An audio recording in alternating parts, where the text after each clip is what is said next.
Welcome to only IAS. स्वागत है आप सभी लोगों का current affairs revision for prelims 2021 में। साइंस एंड टेक के करंट अफेयर्स के रिवीजन का ये हमारा 11वां लेक्चर है। आज के सेशन में हम जुलाई महीने के साइंस एंड टेक के करंट अफेयर्स को रिवाइज करेंगे।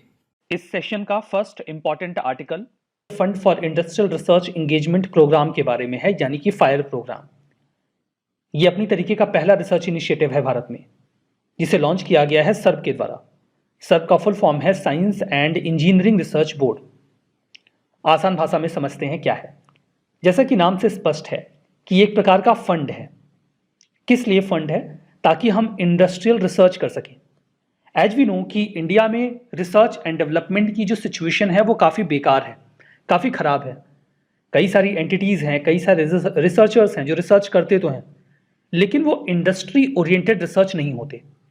उन रिसर्चेस में कोई इनोवेटिव प्रोडक्ट नहीं तैयार होता जो एक इम्पैक्ट डाले इंडिया पे, दुनिया पे। अब हम इस फायर प्रोग्राम के तहत ऐसे प्रोजेक्ट्स को एक्सेप्ट करेंगे और उनको फंडिंग देंगे जो कुछ इनोवेटिव लेकर आएंगे, जिनके पास किसी इनोवेटिव इंडस्ट्री ओरिएंटेड प्रोडक्ट का प्रोग्राम होगा, प्रोजेक्ट होगा, जो आर्टिफिशियल इंटेलिजेंस से रिलेटेड हो, मशीन लर्निंग से रिलेटेड हो या फिर सिक्योरिटी से रिलेटेड हो। हम ऐसे प्रोजेक्ट्स को फंड करेंगे ताकि इंडिया भी रिसर्च एंड डेवलपमेंट में अच्छा कर सके। तो आसान भाषा में तो आपने समझ ही लिया कि ये क्या है। अब जो लिखा है उसे भी देख लेते हैं। Department of science and tech और इंटेल इंडिया, इन दोनों का कोलैबोरेशन है इस इनिशिएटिव में। इसका उद्देश्य इंडिया में इनोवेटिव टेक्नोलॉजी को या टेक्नोलॉजिकल सोल्यूशन को प्रमोट करना है ताकि हम कुछ बहुत बढ़िया एकेडमिक रिसर्च अवेल कर सकें। फायर प्रोग्राम में हम हाईली इंपैक्टफुल रिसर्च प्रोजेक्ट्स को सेलेक्ट करेंगे। ये या तो साल में एक बार या साल में 2 बार सेलेक्ट किए जाएंगे। ये प्रोजेक्ट्स ऐसे होने चाहिए जो अच्छा पोटेंशियल रखते हों, नेशनल और ग्लोबल लेवल पर प्रभाव डालने लायक। ये projects artificial intelligence, machine learning, circuits and architecture, IoT, security, इनसे जुड़े हुए हो सकते हैं। मोरओवर इनको फंडिंग दी जाएगी, मेंटरिंग भी की जाएगी और इनको इंडस्ट्री से कनेक्ट भी किया जाएगा। सर्ब की बात करें तो एक स्टैच्यूटरी बॉडी है, 2009 में स्टैब्लिश की गई थी ministry of science and tech के तहत। ये बेसिक रिसर्च को प्रमोट करते हैं साइंस और इंजीनियरिंग में, फाइनेंशियल असिस्टेंस देते हैं साइंटिस्ट को, एकेडमिक इंस्टीट्यूशंस को, रिसर्च एंड डेवलपमेंट लेबोरेटरीज को, इंडस्ट्रियल कंसर्न्स को ये एड्रेस करने की कोशिश करते हैं जो भी रिसर्च से एसोसिएटेड हैं। इसे चेयर किया जाता है सेक्रेटरी जो होते हैं गवर्नमेंट ऑफ इंडिया के लिए, उनके द्वारा department of science and tech में। सीनियर गवर्नमेंट ऑफिशियल और एमिनेंट साइंटिस्ट इसके मेंबर होते हैं। हमारा नेक्स्ट आर्टिकल डिस्क्रीट ऑरोरास के बारे में है जो मार्स पे देखे गए हैं। यूएई ने अपना होप स्पेसक्राफ्ट भेजा था मार्स पे, जो ऑर्बिट कर रहा है मार्स को इस साल के फरवरी से ही। उन्होंने कुछ बहुत ही बेहतरीन पिक्चर्स को कैप्चर किया है मार्स के एटमॉस्फेयर से, डिस्क्रीट ऑरोरास की। ऑरोरास ये शब्द आपने में भी सुना हो अगर आपने ज्योग्राफी पढ़ी हो तो। ऑरोराज जब सन के सरफेस से चार्ज पार्टिकल्स निकलते हैं, जिन्हें आप सोलर फ्लेयर बोल सकते हैं, वो अर्थ पर एंटर करने की कोशिश करते हैं। वो हाईली हार्मफुल होते हैं। अगर वो अर्थ पे एंटर कर जाएं तो कई तरीके की दिक्कतें आ जाएंगी, लेकिन हमारे नेचर ने हमको एक शील्ड दी है जो हमें इन सोलर फ्लेयर से या फिर चार्ज पार्टिकल से बचाती है, और वो है अर्थ का जियोमैग्नेटिक फील्ड। ये geomagnetic field in charge particles को अर्थ पर आने से रोकता है, तो ये ऊपर ही रुक जाते हैं। लेकिन जो हमारे अर्थ का पोलर रीजन है, ये वहां पर लगातार टकराते रहते हैं। साउथ पोल और नॉर्थ पोल पर ये सोलर विंड्स टकराती रहती हैं। इसीलिए जब ये वहां पर वेरियस गैसेस के साथ इंटरैक्ट करती हैं तो रात में आसमान में कई तरीके के कलर्स दिखते हैं, और उन्हीं कलर्स को कहा जाता है ऑरोरा। ये जो ऑरोराज होते हैं ये पूरे साल दिखते हैं ओवल शेप में। नदर्न पार्ट में यानी कि नॉर्थ वाले हिस्से में इन्हें ऑरोरा बोरियालिस कहा जाता है, यानी कि नदर्न लाइट, और साउथ में इन्हें ऑरोरा ऑस्ट्रालिस कहा जाता है, यानी कि सदर्न लाइट। याद रखने के लिए आप याद रख सकते हैं कि साउथ में ऑस्ट्रेलिया है, तो साउथ में जो होता है उसको ऑस्ट्रालिस बोलते हैं। नॉर्थ वाला अपने आप ही बोरियालिस याद रह जाएगा। इन्हें आप विजिबल देख सकते हैं अंटार्कटिका, चिली, अर्जेंटीना, न्यूजीलैंड और ऑस्ट्रेलिया में। अभी जो हमें मार्स के एटमॉस्फेयर में दिख रहा है डिस्क्रीट ऑरोरा, ये कैसे डिफरेंट है अर्थ के ऑरोरा से? देखिए, अर्थ पे जो ऑरोरा दिखता है वो नॉर्थ और साउथ पोल पे दिखता है। ये नहीं कि कहीं भी दिख रहा है, नाइट टाइम में दिखता है। लेकिन ऐसा मार्स पर नहीं है, वहां पर ये पूरे आसमान में दिखता है, जो अभी हमने स्पॉट किया उसके मुताबिक। दूसरी चीज ये है कि इंडिया का जो मैग्नेटिक फील्ड है वो काफ़ी स्ट्रांग है, जबकि मार्स का जो मैग्नेटिक फील्ड है वो काफ़ी वीक है, बिकॉज प्लैनेट के इंटीरियर में जो आयरन है, मोल्टेन आयरन, वो कूल हो चुका है, तो उनका मैग्नेटिक फील्ड काफ़ी वीक है। उसके बाद वहां पर ये ऑरोरा हमें देखने को मिल रहा है, तो काफ़ी सिग्निफिकेंट है। अब बार बार एक वर्ड आ रहा है डिस्क्रीट ऑरोरा। देखिए, ऑरोरा दो तरीके के हो सकते हैं, डिफ्यूज ऑरोरा और डिस्क्रीट ऑरोरा। ये इस क्लासिफिकेशन से डिफरेंट है जो रीजन वाइज है, ऑस्ट्रेलिस और बोरियालिस। देखिए, जो डिफ्यूज ऑरोरा होता है इसका कोई स्पेसिफिक फीचर नहीं होता। ये आसमान में कई बार धीमे चमकते हैं और नेकेड आई से नहीं भी दिखते हैं। लेकिन जो डिस्क्रीट ऑरोरा होता है इनके बहुत ही डिफाइंड फीचर्स होते हैं। ये कई बार तो इतने धीमे होते हैं कि दिखेंगे ही नहीं, और कई बार इतने ब्राइट होते हैं कि आप बैठ के न्यूज़पेपर पढ़ सकते हैं। तो वहां पे जो ऑरोरा दिखा है वो इसी प्रकार के वेरिएशन के साथ दिखा है। Next article concentrated solar thermal testing facility के बारे में है। Ministry of science and tech ने अभी हाल ही में अनाउंस किया है इस टेस्टिंग फैसिलिटी के बारे में, जो कि हैदराबाद में सिचुएटेड है। टेस्टिंग फैसिलिटी है मतलब हम यहाँ पर जो भी सोलर एनर्जी से रिलेटेड इक्विपमेंट हैं उनको टेस्ट कर पाएंगे कि उनकी क्या क्वालिटी है, वो बढ़िया परफॉर्म करेंगे कि नहीं। इस फैसिलिटी को डेवलप किया गया है international advanced research centre for powder metallurgy and new materials ARCI के द्वारा। जो फैसिलिटी है ये सोलर इंडस्ट्री को मदद करेगी कि वो उनके जो भी इक्विपमेंट्स हैं उनकी कैपेबिलिटी को टेस्ट कर सकें। जो भी उनके थर्मल कंपोनेंट्स हैं लाइक सोलर रिसीवर ट्यूब्स या फिर हीट ट्रांसफर फ्लूइड या फिर जो कॉन्सेंट्रेटिंग मिरर्स हैं, इन सभी की क्वालिटी कैसी है उसे यहाँ पर जांचा जा सकेगा। जो फैसिलिटी है वो कंपोनेंट्स को वैलिडेट करेगी, पैरेलली उनके परफॉर्मेंस को भी ट्रैक करेगी, हीट गेन या हीट लॉस की उनकी प्रॉपर्टीज़ कैसी हैं और उनके ऑपरेटिंग पैरामीटर्स किस प्रकार से वर्क कर रहे हैं। इन सभी चीज़ों को आप अच्छी तरीके से जज कर पाएंगे यहाँ पे। अगर बात ARCI की करें तो इसे 1997 में स्टैब्लिश किया गया था एक autonomous research and development centre के रूप में department of science and tech के तहत। जो ARCI है उसका मैंडेट क्या है? उसका मैंडेट फर्स्ट ऑफ ऑल तो ये है कि ये जो भी नीशे मार्केट है इंडिया का, वहाँ पर हाई परफॉर्मेंस मटेरियल्स के डेवलपमेंट के लिए वर्क करें, जो टेक्नोलॉजीज़ हैं उनके प्रोटोटाइप को तैयार करें, डेमोन्स्ट्रेट करें और इंडियन इंडस्ट्रीज़ बढ़िया टेक्नोलॉजीज अवेल कर सकें, उसके लिए भी लगातार काम करें। हमारा नेक्स्ट आर्टिकल DB जेनवॉक के बारे में है।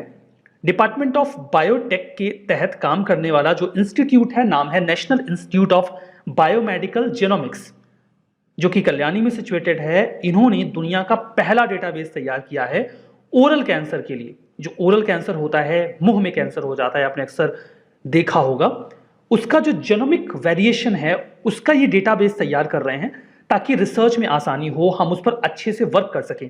फर्दर जो भी डेटाबेस है वो पब्लिकली एक्सेसिबल है, कोई भी उसकी इंफॉर्मेशन को अवेल कर सकता है, इसीलिए इसे नाम दिया गया है DB का मतलब है यहाँ पर है database.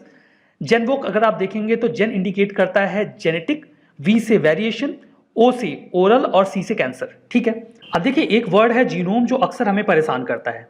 First of all, genome किसी भी ऑर्गेनिज्म का कंप्लीट सेट ऑफ DNA होता है और DNA में जो सारे जीन्स होते हैं वो इसमें कवर हो जाते हैं। कुल मिला के ये कलेक्टिव टर्म है जो किसी भी ऑर्गेनिज्म में पाए जाने वाले सभी जीन्स की ओर इंडिकेट करता है। अगर आप सेग्रीगेशन करना चाहें तो दो टर्म्स होते हैं, एक होता है जेनोमिक्स और एक होता है जेनेटिक्स।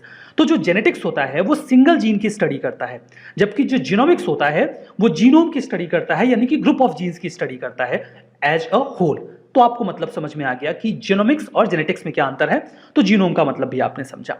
देखिए दुनिया का पहला डेटाबेस है जो जीनोमिक वेरिएशंस ओरल कैंसर से जो एसोसिएटेड है उनका डेटाबेस तैयार कर रहा है। इसका एक पावरफुल सर्च इंजन भी है जो भी डेटाबेस है, मतलब आप आसानी से जो भी सर्च आप करना चाहते हैं डेटा वो सर्च करके निकाल सकते हैं, आपको परेशान नहीं होना पड़ेगा। फर्दर ये आपको बहुत सारा स्टैटिस्टिकल और बायो इन्फॉर्मेटिक एनालिसिस दे देगा, डेटा दे देगा, जिसकी मदद से अगर आप कोई रिसर्च इस फील्ड में करना चाहते हैं तो कर सकते हैं।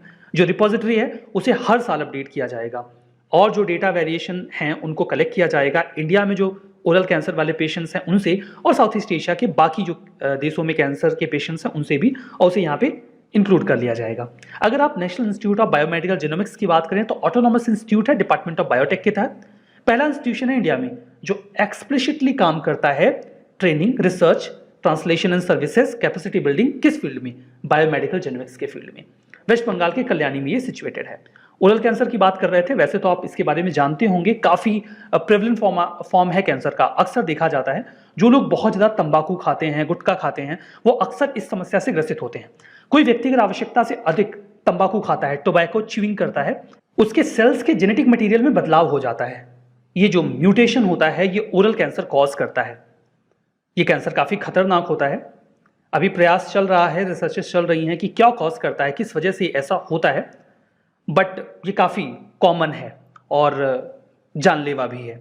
हमारा नेक्स्ट आर्टिकल एनसेलेडस के बारे में है। अभी हाल ही में एक पेपर को पब्लिश किया गया है जिसमें कुछ कंक्लूजन्स ड्रॉ करने की कोशिश की गई। एनसेलेडस, वहां से जो मीथेन निकल रहा है उसका प्रोसेस क्या हो सकता है, इस बारे में इस पेपर में बातचीत की गई है। अब ये एनसेलेडस है क्या भला? एनसेलेडस देखिए सैटर्न का एक मून है, उसका एक सैटेलाइट है। ये छठा सबसे बड़ा मून है सैटर्न का। चलिए आपके लिए एक सवाल छोड़ देता हूं, आप मुझे कमेंट बॉक्स में ये बताइएगा कि सैटर्न का सबसे बड़ा मून कौन सा है। लाइक ये छठा सबसे बड़ा है तो सबसे बड़ा कौन सा है? तो ये तो क्लियर हो गया कि एनसेलेडस जो है ये छठा सबसे बड़ा मून है। अब देखिए हुआ ये कि यूनिवर्स के बारे में जानकारी इकट्ठा करने की इच्छा तो हमारी हमेशा से ही रही है। इसी उद्देश्य से इनिशियली जो हमारा आउटर सोलर सिस्टम है उसे एक्सप्लोर करने के लिए वॉयेजर 1 और 2 मिशन भेजे गए थे। तो वो सैटर्न के नजदीक से होकर गुजरे। तो जब वो सैटर्न के नजदीक से होकर गुजरे तो उन्होंने हमें सैटर्न के कई सारे सैटेलाइट्स की इमेज भेजी। तो हमारे मन में इच्छा जागृत हुई कि हम सैटर्न के बारे में और अच्छी जानकारी इकट्ठा करें। सैटर्न के बारे में और अच्छी जानकारी इकट्ठा करने के उद्देश्य से हमने 1997 में एक मिशन भेजा जिसका नाम था कैसिनी मिशन। जो कैसिनी मिशन था वो नासा का अकेले का इनिशिएटिव नहीं था, बल्कि इसमें 3 स्पेस एजेंसीज इन्वॉल्व थी। एक तो नासा, दूसरा यूरोपियन स्पेस एजेंसी और तीसरा इटालियन स्पेस एजेंसी। ध्यान दीजिएगा कि ये पहली लैंडिंग थी आउटर सोलर सिस्टम में। जो गैसियस जाइंट्स हैं जैसे कि जुपिटर, सैटर्न, ये सब उसके बाद के जो भी ग्रह हैं उनमें ये पहली लैंडिंग थी। जो कैसिनी था वो चौथा ऐसा स्पेस प्रोब था जो सैटर्न को विजिट करता है और पहला ऐसा था जो उसके ऑर्बिट में एंटर करता है और उसके बारे में हमें जानकारी देता है। सैटर्न का जो ऑर्बिटर था, जो ये हमने ये भेजा था कैसिनी मिशन, उसमें एक तो ऑर्बिटर था जो सैटर्न के चारों ओर चक्कर लगाता, एक लैंडर था जो उसके मून टाइटन पे उतरना था। और जो लैंडर था उसका नाम ह्यूजेंस था। उसने 7 सालों तक यात्रा करने के बाद 2005 में टाइटन पे लैंड किया। मतलब 97 से 2005 यू कैन कैलकुलेट 8 साल आ जाएगा। तो उसके बाद उसने टाइटन पर लैंड किया। ठीक है, तो इस तरीके से हमने जो कैसिनी मिशन भेजा उसके जरिए हमें काफी कुछ जानकारी मिली। किसके बारे में? सैटर्न के बारे में। अब इसमें ध्यान दीजिएगा एक ऑर्बिटर भी था। तो जो ऑर्बिटर था वो लगातार चक्कर लगा रहा था सैटर्न के चारों ओर। तो उसकी निगाह पड़ी एनसेलेडस के ऊपर। एनसेलेडस एक बहुत ही चमकीला मून है सैटर्न का, चूंकि इसके ऊपर बर्फ की एक पूरी लेयर है, सफेद बर्फ, तो बहुत चमकता है ये। कैसिनी ने एक इमेज भेजी। वो जो इमेज थी वो कुछ ऐसी थी जैसा कि आप यहां इस इमेज में देख सकते हैं। वो एनसेलेडस की पिक्चर क्लिक करता है तो नीचे कुछ रिफ्लेक्शन दिखता है। तो शुरू में तो हमें ऐसा लगा कि शायद पिक्चर अच्छी नहीं आई है, इसलिए ऐसी इमेज हमें मिली है। लेकिन उत्सुकतावश हमने और जानकारी इकट्ठा करने के लिए कैसिनी को नजदीक भेजा, जो ऑर्बिटर था। नजदीक जाके पता चला कि ये कोई डिफॉर्मिटी नहीं है इमेज में, रैदर यहां पर पानी के फव्वारे निकल रहे हैं। Then we got to know कि अच्छा यहां पर लिक्विड वाटर है जो कि बर्फ के नीचे लेयर्स में है और वो गीजर्स के फॉर्म में बाहर आता है। जैसे कि ऑस्ट्रेलिया में आपको कई सारे नेचुरल गीजर्स मिलते हैं ना, जमीन में से पानी के फव्वारे निकलते हैं, तो उनकी ऊंचाई कम होती है। यहां पर जो फव्वारे निकल रहे हैं वो सेवरल किलोमीटर्स ऊंचे जाते हैं और इतने ऊंचे कि आप सैटेलाइट से देख पा रहे हैं, यू कैन अंडरस्टैंड। और ये केवल उसका जो पोलर रीजन है वहीं पर निकल रहे हैं।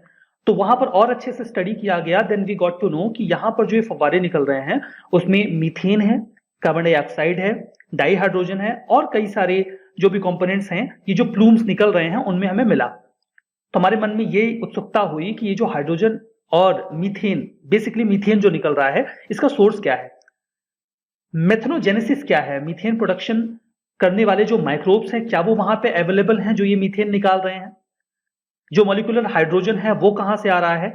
इन सभी चीजों की उत्सुकतावश लगातार स्टडी की जाने लगी। जो मॉडल्स थे उसमें जियोकेमिस्ट्री और माइक्रोबियल इकोलॉजी दोनों का इस्तेमाल किया गया। देखिए कुछ मेथनोजेंस होते हैं, ये कुछ ऐसे माइक्रोब्स होते हैं जो बिना ऑक्सीजन के रह सकते हैं और मीथेन निकालते हैं। तो क्या ऐसे माइक्रोब्स वहां पर हैं? वो बहुत हाई टेम्परेचर में भी रह सकते हैं, जैसे कि मार्स का टेम्परेचर भी वो बेयर कर सकते हैं और यहाँ पर वर्ल्ड में, अर्थ पर ये ग्लोबल वार्मिंग भी कॉज करते हैं। तो अभी वहां पर मीथेन प्रोड्यूसिंग प्रोसेस क्या हो सकता है? ऐसा भी हो सकता है कि कोई ऑर्गेनिक मैटर हो जो एनसेलेडस के कोर में हो और वो वहां पर ब्रेक डाउन होके केमिकल्स निकाल रहा हो। तो क्या इस प्रकार के प्रश्न पूछे जाते हैं क्या? हम इतना घुस के इसको पढ़ने की कोशिश कर रहे हैं? बिल्कुल पूछे जाते हैं। देखिए 2014 के प्रीलिम्स में ये क्वेश्चन पूछा गया था। आपके सामने स्पेसक्राफ्ट थे और आपसे उनका पर्पस पूछा गया था, जैसे कि कैसिनी ह्यूजेंस। अब यहाँ पर आपसे ऑप्शन में ये था कि ये वीनस के चारों ओर ऑर्बिट करेगा और डेटा अर्थ को ट्रांसमिट करेगा। मैसेंजर ये इन्वेस्टिगेट करेगा और मैप करेगा मरकरी को। वॉयेजर 1 और 2 ये एक्सप्लोर करेगा आउटर सोलर सिस्टम को। तो देखिए वॉयेजर की चर्चा हमने की थी, कैसिनी ह्यूजेंस भी हमारे सामने आ गया। हमें ये पता है ये सैटर्न के लिए था, तो ये तो गलत हो गया ना। और एक को जैसे ही आप काटेंगे आपको आपका जवाब मिल जाएगा। यहाँ पर इसे मत काटिए, इसे काटिए। 2 और 3 विल बी द आंसर। ठीक है, तो ये दोनों सही है, पहला वाला गलत है। हमारा next article Zika virus disease के बारे में है। हाल ही में केरला के तिरुवनंतपुरम में जीका वायरस का एक केस रिपोर्ट किया गया। चिंता की बात है। सैंपल को भेज दिया गया है national institute of virology Pune के पास। जीका वायरस मॉस्किटो से फैलने वाला एक फ्लैवी वायरस है। इसे for the first time Uganda में आइडेंटिफाई किया गया था 1947 में। युगांडा में जीका फॉरेस्ट है, वहां पर इसे सबसे पहले बंदरों में आइडेंटिफाई किया गया था। 5 साल बाद 1952 में युगांडा में ही ये इंसानों में फैल गया और बाद में ये यूनाइटेड रिपब्लिक ऑफ तंजानिया में भी गया। देखिए ये है युगांडा की लोकेशन जहां से स्प्रेड हुआ और यहाँ पर युगांडा की लोकेशन आप क्लियरली देख सकते हैं। तो यहाँ के एक फॉरेस्ट से निकला तो फॉरेस्ट के नाम पर इसका नाम रख दिया गया। ट्रांसमिशन की बात करें तो जो जीका वायरस डिसीज है ये एडीज मॉस्किटोज से फैलता है, जिनमें मेनली एडीज एजिप्टी आती है। तो एडीज एजिप्टी ये बहुत मेहनती और हार्ड वर्किंग मॉस्किटो होते हैं, ओवर टाइम करते हैं ये लोग, बहुत सारी बीमारियां फैलाते हैं। तो डेंगू, चिकनगुनिया, येलो फीवर ये सब भी फैला लेते हैं, प्लस जीका वायरस भी फैला देते हैं। देखिए जीका वायरस जो है, अगर किसी माँ को जीका वायरस है तो उसके बच्चे में ये पहुंच सकता है उसके गर्भ से, सेक्सुअल कांटेक्ट, ब्लड या रिलेटेड प्रोडक्ट के ट्रांसफ्यूजन से या ऑर्गन ट्रांसप्लांटेशन से भी ये फैल सकता है। सिम्टम्स में माइल्ड फीवर, रैश, मसल या ज्वाइंट पेन, बेचैनी या हेडेक हो सकता है। 3 से 14 दिन ये वायरस लेता है शरीर में खुद को मजबूत करने में और 2 से 7 दिनों में इसके सिम्टम्स आते हैं। WHO कहता है कि ज्यादातर केसेस में इसके अच्छे सिम्टम्स डेवलप नहीं हो पाते हैं, इसलिए डिटेक्ट करना थोड़ा मुश्किल हो जाता है। ना तो इसकी कोई स्पेसिफिक मेडिसिन है और ना ही कोई वैक्सीन है। तो जो सिम्टमेटिक क्योर होता है वही दिया जाता है। बुखार है तो बुखार की दवा दे दो, ज्वाइंट पेन है तो उसकी दवा दे दो, यही करते हैं। हमारा नेक्स्ट आर्टिकल बोनालू फेस्टिवल के बारे में है। देखिए बोनालू फेस्टिवल सेलिब्रेट किया जा रहा है वहां पे तेलंगाना में। तो जो माँ जगदम्बा टेम्पल है जहां पर लोग जाते हैं ये फेस्टिवल सेलिब्रेट करने के लिए, उसका रास्ता काफी सकरा है और कोविड-19 प्रोटोकॉल में लोगों का वहां तक सेफ जाना, वायरस का स्प्रेड ना होना, ये चैलेंज है वहां पर जो भी ऑफिशियल्स हैं उनके लिए। इसी कॉन्टेक्स्ट में ये न्यूज में आया। जो बोनालू है ये काफी पॉपुलर रिलीजियस फेस्टिवल है जो जगदम्बिका टेम्पल है गोलकोंडा फोर्ट में तेलंगाना में, वहां पे सेलिब्रेट करते हैं इसको। तेलंगाना का ये स्टेट फेस्टिवल है। आंध्र प्रदेश और तेलंगाना के कुछ हिस्सों में ये सेलिब्रेट किया जाता है, मतलब तेलंगाना में तो किया ही जाता है, आंध्र प्रदेश के भी कुछ हिस्सों में किया जाता है। जो बोनालू वर्ड है ये एक्चुअली में भोजनालू से निकला है। तो भोजनालू का बिगड़ा हुआ रूप है बोनालू। हिंदी में बोले तो अपभ्रंश है।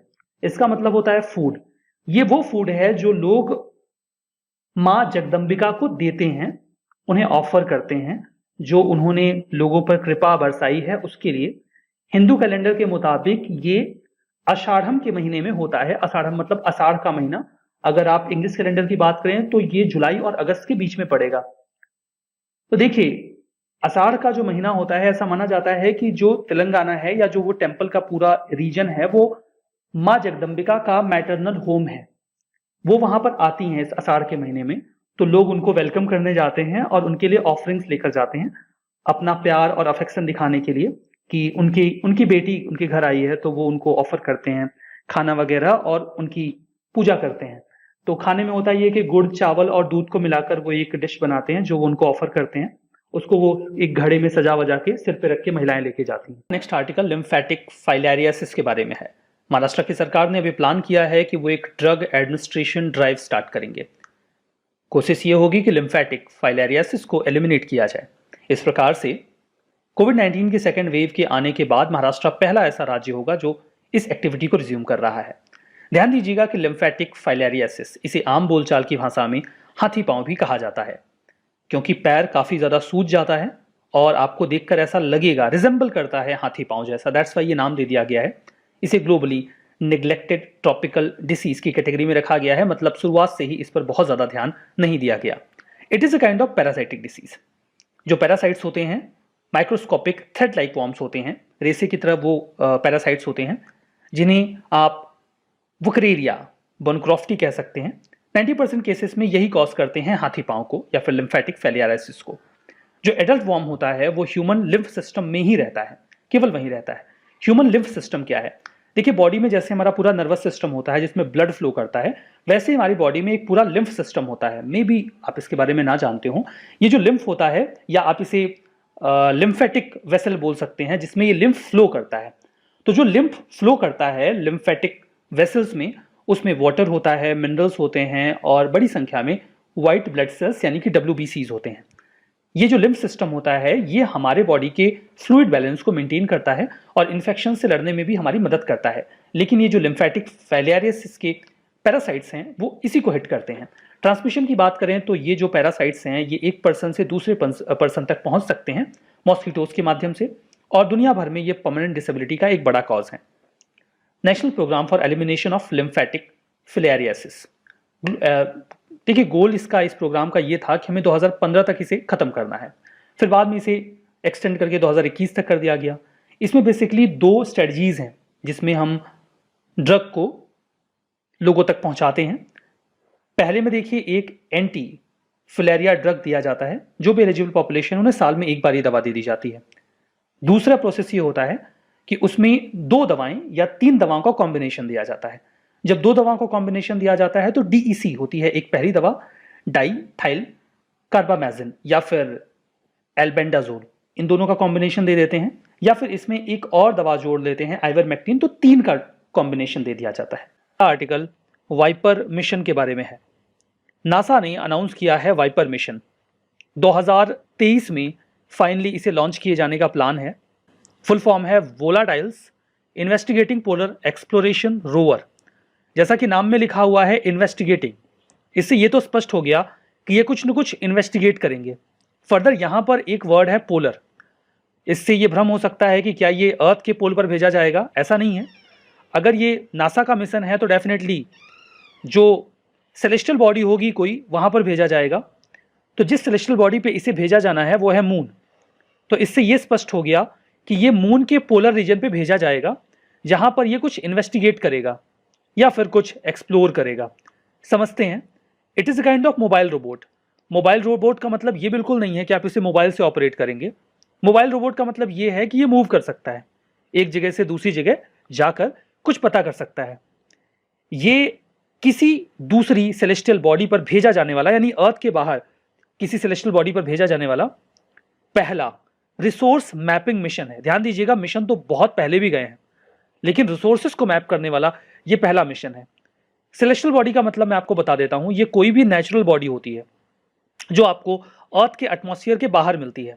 एग्जाम्पल के तौर पे मून, सन या फिर बाकी के अदर प्लैनेट्स, इन सभी को आप सेलेस्टियल बॉडी की श्रेणी में डाल सकते हैं। रिसोर्स मैपिंग करने वाला पहला मिशन है। नासा का जो कमर्शियल लूनर पेलोड सर्विस है वो इसके लिए ना केवल लॉन्च व्हीकल प्रोवाइड करवा रहे हैं, बल्कि एक लैंडर भी प्रोवाइड करवा रहे हैं। ये पूरा 100 दिनों का मिशन होगा। अब ऑब्जेक्टिव क्या है? जैसा कि नाम से स्पष्ट था, ये एक्सप्लोर करेंगे मून के साउथ पोल के रीजन को, कि क्या वहां पर कोई रिसोर्स है क्या जो हमारे काम आ सकता है। देखिए, ये है अर्थ और ये है मून। मून का साउथ पोल का रीजन ये होगा। तो यहां पर हम पता करने की कोशिश करेंगे कि क्या कोई रिसोर्स है जो हमारे काम आ सकता है। लूनर रिसोर्सेस की मैपिंग कर लेगा ये भी इवैल्यूएट करेगा कि क्या वहां पर पानी की पर्याप्त मात्रा है या कोई और ऐसा रिसोर्स जो हमारे काम आ जाए। वाइपर जो है वो हमें इन्फॉर्म करेगा कि भविष्य में कौन सी ऐसी बढ़िया जगहें हैं चांद पर जहां पर हम अच्छी लैंडिंग कर सकते हैं, जहां पर हमें वाटर या फिर कुछ और रिसोर्स मिल जाएं जिनका इस्तेमाल हम कर सकें और लंबे समय तक वहां पर स्टे कर सकें। यहां पर देखिए, एक बात और आ रही है कि ये फ्यूचर जो लैंडिंग साइट्स हैं वो आर्टेमिस प्रोग्राम के लिए हमें आइडेंटिफाई करके बता सकता है। तो अब ये आर्टेमिस प्रोग्राम क्या है? देखिए, आर्टेमिस प्रोग्राम नासा ने लॉन्च किया था 2017 में, मतलब अनाउंस किया था इनफैक्ट, जहां पे उन्होंने ये बोला था कि ये 2024 में अपना अगला आदमी और पहली वुमेन चांद के सरफेस पे उतारेंगे। लास्ट टाइम इन्होंने जो लैंडिंग करवाई थी ह्यूमंस की, दैट वाज इन 1972, जो अपोलो लूनर मिशन थे उनमें। जो आर्टेमिस होगा ये 3 फेजेस में जाएगा। पहला होगा आर्टेमिस 1।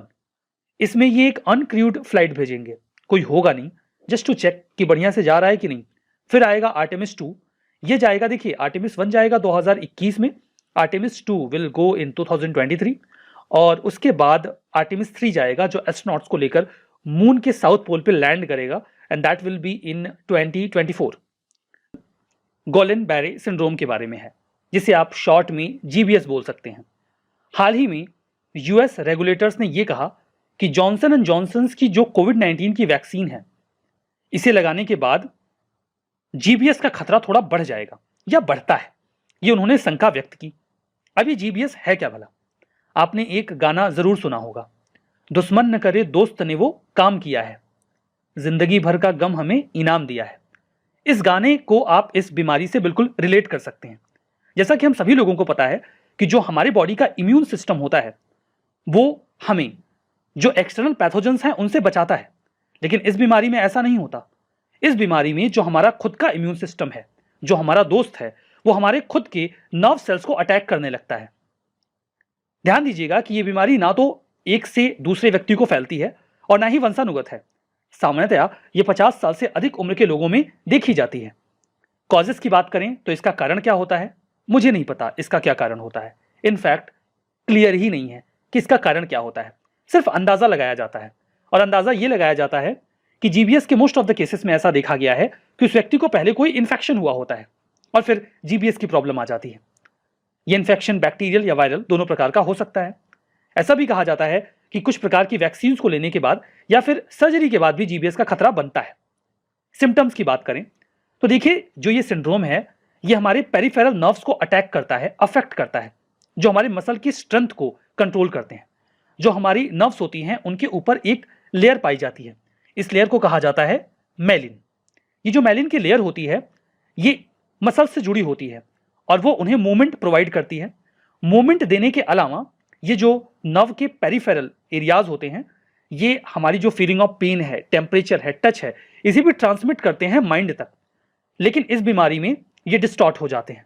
इन दैट केस जो सिग्नल्स हैं वो माइंड तक पहुंच नहीं पाते और बॉडी पार्ट को मूव करने में काफी प्रॉब्लम होती है और कई बार सुई की नोक चुभने जैसा दर्द भी होता है।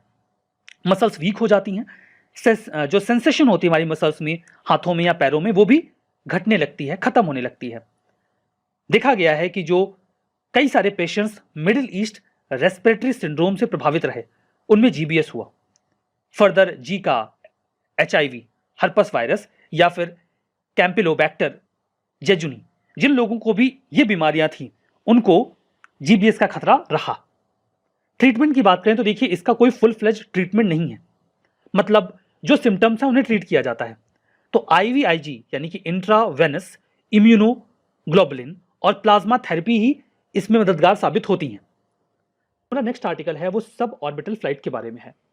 हाल ही में 6 लोगों का एक क्रू वर्जिन गैलेक्टिक, ये जो कंपनी है, इसके वीएसएस यूनिटी स्पेसशिप के माध्यम से एक छोटी सी ट्रिप पर गया स्पेस में। ये जो ट्रिप थी इसे trip of the edge of space बोल सकते हैं, मतलब ये अंतरिक्ष के बिल्कुल किनारे पे गए और वापस आ गए। इस प्रकार की फ्लाइट को, इस प्रकार की उड़ान को आप सब ऑर्बिटल फ्लाइट भी कह सकते हैं। कई बार आपस में झगड़ा करते वक्त लोग डायलॉग्स फेंकते हैं और ये कहते हैं कि हम तुमको उठाकर फेंक देंगे, तुम बहुत दूर जाके गिरोगे। फिर वो कहते हैं कि हम तुमको उठा के फेंकेंगे तो तुम अंतरिक्ष में पहुंच जाओगे। तो ये बिल्कुल वैसा ही था कि उठाकर फेंक दिया इस स्पेस फ्लाइट को, ये अंतरिक्ष में गया और वापस गिर गया। It was a kind of flight. तो आप समझ गए होंगे ये बिल्कुल वैसा ही है कि मैं आपको एक स्पेसशिप में बिठाऊं और उठा के फेंक दूं, आप अंतरिक्ष में जाएं और वापस गिर जाएं। यही होना है इसमें। देखिए होता क्या है कि अगर कोई भी ऑब्जेक्ट धरती से अंतरिक्ष में जाता है, अंतरिक्ष क्या है ये सबसे बड़ा सवाल है कि अंतरिक्ष या स्पेस हम कहेंगे किसे। देखिए वैसे तो कोई फॉर्मल डिवीजन नहीं है, लेकिन एक कर्मन लाइन है जिसे एज ऑफ स्पेस कहा जाता है। कर्मन लाइन को ही नॉर्मली स्पेस की बाउंड्री एक्सेप्ट करता है FAI यानी कि फेडरेशन एरोनॉटिक इंटरनेशनल आई। ये 100 किलोमीटर की ऊंचाई पे है, मतलब आप 100 किलोमीटर की ऊंचाई पर चले गए अर्थ से तो आप स्पेस में पहुंच गए। हालांकि ज्यादातर ऑर्गेनाइजेशन इस डेफिनेशन को यूज नहीं करते और ऐसा कोई लॉ नहीं है जो ये बताए कि अंतरिक्ष यानी कि स्पेस कहां से शुरू होता है। खैर, ईज के लिए 100 किलोमीटर के ऊपर के स्पेस को हम अंतरिक्ष यानी कि स्पेस मान लेते हैं। कर्मन लाइन के ऊपर जो भी है हम उसे स्पेस मान लेते हैं। तो वहां तक अगर आप जाते हैं, कोई भी ऑब्जेक्ट अगर वहां पर जाता है तो पहले तो आप वर्टिकली जाएंगे, ठीक है, ऐसे जाएंगे। लेकिन कर्मन लाइन को क्रॉस करने के बाद जब आप हॉरिजॉन्टली ट्रेवल करते हैं, अगर आप horizontal travel 28 kilometre per hour की स्पीड या फिर उससे अधिक करते हैं तो आप धरती के चारों ओर चक्कर लगाने लगेंगे, मतलब आप ऑर्बिट करने लगेंगे, क्योंकि धरती आपको अपनी ओर खींचेगी। लेकिन ये जो स्पीड है ना 28,000 किलोमीटर पर आवर, ये अर्थ की ग्रेविटेशनल फोर्स को न्यूट्रलाइज कर देगा। कई बार हम आम बोलचाल की भाषा में बोल देते हैं कि वहां पे जहां सैटेलाइट घूम रहे हैं वहां अर्थ का ग्रेविटेशनल फोर्स नहीं लगता। ऐसा नहीं है, वहां लगता है। नहीं लगेगा तब तो अंतरिक्ष में चला जाएगा ना, लगता है वहां पे। लेकिन जो उसकी स्पीड होती है ना 28,000 किलोमीटर पर आवर से ज्यादा, वो उसे न्यूट्रलाइज कर देती है और इसीलिए वो धरती के चारों ओर चक्कर लगाता है। लेकिन अगर जब आप अंतरिक्ष में जाने के बाद हॉरिजॉन्टल ट्रेवल करते हैं, इसकी स्पीड अगर 28,000 किलोमीटर पर आवर से कम है तो वापस से आप अर्थ के ग्रेविटेशन में आ जाएंगे और गिर जाएंगे। बिल्कुल यही हुआ है। ये लोग जब फ्लाइट पे गए हैं तो ये जब वहां पर जाते हैं तो इनकी स्पीड हॉरिजॉन्टल ट्रेवल में 28,000 किलोमीटर पर आवर से कम होती है और ये वापस अर्थ में आ जाते हैं। तो थोड़े समय के लिए ये अंतरिक्ष में होंगे। जब वो वहां पर होंगे, दे कैन फील, यहां पर देखिए मैं बताता हूं, दे कैन फील वेटलेसनेस कुछ मिनट्स के लिए, तो मजा आएगा। अंतरिक्ष से अर्थ को देख सकते हैं, इसी उद्देश्य से गए भी हैं। So that was all about sub orbital flight. तो आप इसे सब ऑर्बिटल फ्लाइट बोल सकते हैं बिकॉज वो अर्थ के चारों ओर ऑर्बिट नहीं करेंगे, बस एज ऑफ द स्पेस को छू के चले आएंगे, अंतरिक्ष का आनंद लेके चले आएंगे। ठीक है, हमारा नेक्स्ट आर्टिकल बेयरशीट 2 के बारे में है। स्पेस आईएल एक नॉन प्रॉफिट इजरायली इनिशिएटिव है जो अभी $70 मिलियन इकट्ठा कर चुका है अपने बेयरशीट 2 प्रोजेक्ट के लिए, जिसके तहत ये चांद पर एक बार फिर से लैंडिंग करने वाले हैं। बेयरशीट 2 है ना, तो 1 भी रहा होगा। हाँ, 1 के तहत इन्होंने एक लैंडिंग की कोशिश की थी चांद पर 2019 में, लेकिन वो फेल हो गया था और इनका जो स्पेसक्राफ्ट है वो क्रैश कर गया था मून पर। अब एक बार ये फिर से प्रयास कर रहे हैं। बेयरशीट 1 का मतलब था जेनेसिस स्पेसक्राफ्ट, उसे भी स्पेस आयल ने ही बनाया था। 2009 में वो क्रैश कर गया मून पे। अब वो चाहते हैं कि वो दोबारा से ये प्रयास करें। तो बेयरशीट 2 जो है वो 2024 में अगेन लैंडिंग की कोशिश करेगा मून पर। इनका प्लान ये है कि एक नया रिकॉर्ड बनाएंगे, ये डबल लैंडिंग करवाएंगे। डबल लैंडिंग का मतलब है 2 लैंडर भेज रहे हैं एक साथ, दोनों का वेट लगभग 60 केजी के आसपास होगा बिना फ्यूल के। ऑब्जेक्टिव यही है कि डेटा वगैरह कलेक्ट करेंगे स्कूल स्टूडेंट्स के लिए मून पर। ये पूरा स्पेसक्राफ्ट है, इसमें एक तो होगा ऑर्बिटर जिसे नाम दिया गया है मदरशिप, ये तो चारों ओर चक्कर लगाएगा चांद के, और 2 लैंडर होंगे। सिग्निफिकेंस ये है कि चाइना के बाद ये दूसरा ऐसा देश बन जाएगा, इजराइल, हालांकि ये कंपनी पब्लिक कंपनी नहीं है, प्राइवेट एंटिटी है, लेकिन इजराइल देश से बिलोंग करती है, तो वो दूसरे ऐसे देश बन जाएंगे जो मून के फार साइड में लैंड करेंगे अगर कर पाते हैं तो। जो इजराइल है वो चौथा देश बन जाएगा जो स्पेसक्राफ्ट लैंड करवा देगा चांद पर, सोवियत यूनियन, यूएस और चाइना के बाद, अगर बेयरशीट 2 सक्सेसफुल होता है तो। ठीक, आर्टिकल अल्ट्रावायलेट सी टेक्नोलॉजी के बारे में है, इस पे बात करेंगे। बिफोर दैट एक करेक्शन है, लास्ट सेशन में यूपीआई भीम को यूज करने वाले कंट्री के रूप में मैंने आपको भूटान को पहला देश बता दिया था, जो कि गलत था। सिंगापुर पहला देश है, भूटान डेफिनेटली फर्स्ट है, but in are immediate neighbours, and that was the headline कि भूटान हमारे इमीडिएट नेबर में पहला देश ऐसा बन गया है जिसने यूपीआई भीम को यूज किया है। बाकी ओवरऑल अगर हम देखेंगे तो वो दूसरा देश है, चूंकि पहला जो है वो सिंगापुर है। ठीक है, so that was the correction. अब चलते हैं आर्टिकल की ओर। अभी हाल ही में ये डिसाइड किया गया है कि जो हमारी पार्लियामेंट है वहां पर हम अल्ट्रा वायलेट सी यानी कि UVC air duct disinfection system का इस्तेमाल करेंगे ताकि हम कोविड-19 के इन्फेक्शन को मिटिगेट कर सकें हमारे पार्लियामेंट में। देखिए, इस पूरे सिस्टम को डेवलप किया गया है CSIO के द्वारा। CSIO stands for central scientific instrument organisation. देखिए, जो भी पहले से एग्जिस्ट करने वाले एयर डक्ट्स हैं उनमें भी इस सिस्टम को इंस्टॉल किया जा सकेगा। फर्दर अगर कोई नया एयर डक्ट लगाया जा रहा है तो उसमें भी इसका इस्तेमाल कर सकते हैं। एयर डक्ट यूजुअली इस्तेमाल किया जाता है किसी बड़े प्रेमाइस में कूलिंग के लिए, एयर के फ्लो को मेंटेन करने के लिए। वायरस को डीएक्टिवेट कर सकता है ये एयर डक्ट अगर इसमें यूवीसी का इस्तेमाल किया जा रहा है तो, इस पूरे सिस्टम का इस्तेमाल किया जा रहा है तो। जो भी एरोसॉल्स हैं, एरोसॉल का मतलब किसी भी सॉलिड पार्टिकल या फिर लिक्विड ड्रॉपलेट से होता है जो एटमॉस्फेयर में होते हैं, उनमें कोई भी इन्फेक्टेंट हो सकता है, कोई वायरस हो सकता है, तो हम इस सिस्टम का इस्तेमाल करके उसे खत्म कर पाएंगे।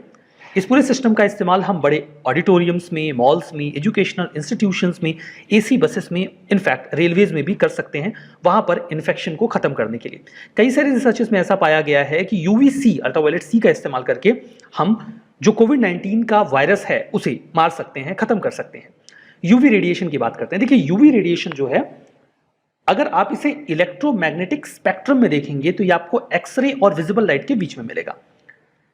देखिए, ये विजिबल लाइट है जो हम अपनी आंखों से देख पाते हैं।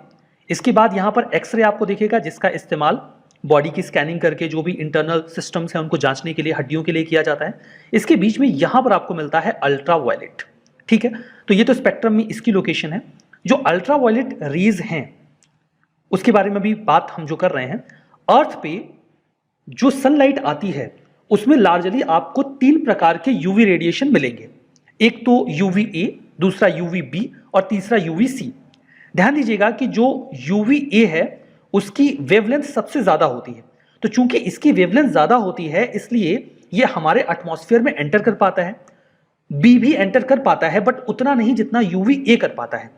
यूवी सी, अल्ट्रावायलेट सी की जो वेवलेंथ होती है ये काफी कम होती है, इसीलिए इसे ओजोन सोख लेता है और ये हमारे एटमॉस्फेयर में एंटर नहीं कर पाता। इसका इस्तेमाल हम करते हैं डिसइंफेक्टेंट के रूप में। तो जो भी यूवी रेज हमें हिट करती हैं उनमें बड़ा हिस्सा यूवी ए का होता है और उससे छोटा हिस्सा यूवी बी का भी होता है। यूसेज की बात करें तो देखिए, जो यूवी रेडिएशन है कई बार उसका इस्तेमाल हम माइक्रो ऑर्गेनिजम्स को किल करने के लिए करते हैं। इसमें लार्जली जो इस्तेमाल किया जाता है वो यूवी सी का किया जाता है, इसीलिए यूवी सी को अल्ट्रा वायलेट जर्मिसाइडल इरेडिएशन कहा जाता है, जिसे आप शॉर्ट में यूवीजीआई बोल सकते हैं। It is a kind of disinfection method जिससे हम उन्हें मार सकते हैं। इसकी शॉर्ट वेवलेंथ का इस्तेमाल करके हम जो भी माइक्रो ऑर्गेनिजम्स हैं उन्हें एक्टिवेट इनएक्टिवेट कर सकते हैं, डिस्ट्रॉय कर सकते हैं, उनके न्यूक्लिक एसिड को या फिर उनके डीएनए को डिस्टर्ब कर सकते हैं। इसके बाद जो भी वो वाइटल सेलुलर फंक्शंस है वो परफॉर्म नहीं कर पाते, रेप्लिकेट नहीं कर पाते, कुल मिला के हमें बीमार नहीं कर पाते। जो यूवीजीआई है इसके कई तरीके के एप्लीकेशंस हो सकते हैं, जैसे फूड, एयर या वाटर को डिसइंफेक्ट करने के लिए। क्या ये ह्यूमंस के लिए सेफ है? अगर अल्ट्रा वायलेट रेज है तो डेफिनेटली ये पूरी तरीके से सेफ तो नहीं है। हाँ, ये जो पूरा सिस्टम डेवलप किया गया है इसे इस तरीके से डेवलप किया गया है कि ये केवल नॉन लिविंग थिंग्स को ही हिट करेगा, केवल उन्हें ही डिसइंफेक्ट करेगा। मतलब अगर उस पूरे प्रेमाइस में कोई इंडिविजुअल है, कोई ह्यूमन है, तो ये उन्हें हिट करेगा ही नहीं। फिर भी अगर इसे सही तरीके से इंस्टॉल नहीं किया जाता है तो ये हमारी स्किन को और हमारी आईज को डेफिनेटली नुकसान पहुंचा सकता है। हमारा नेक्स्ट आर्टिकल साइटोमेगालोवायरस के बारे में है, जिसे शॉर्ट में CMV कहा जाता है और हम आगे इसे यही कहेंगे। दिल्ली, पुणे, बेंगलुरु में अब CMV के केसेस आ रहे हैं। ये माना जा रहा है कि ये पोस्ट कोविड कॉम्प्लिकेशन है, मतलब जो लोग कोरोना से उभर के आ रहे हैं उनमें ये समस्या आ रही है। साइटोमेगालोवायरस CMV, इसे ह्यूमन हर्प्स वायरस 5 HHV5 भी कहा जाता है। ये कॉमन हर्प्स वायरस हैं। ये ऐसे वायरस होते हैं जो दांत, खाज, खुजली ये सब पैदा करते हैं या बॉडी में इन्फेक्शन पैदा करते हैं।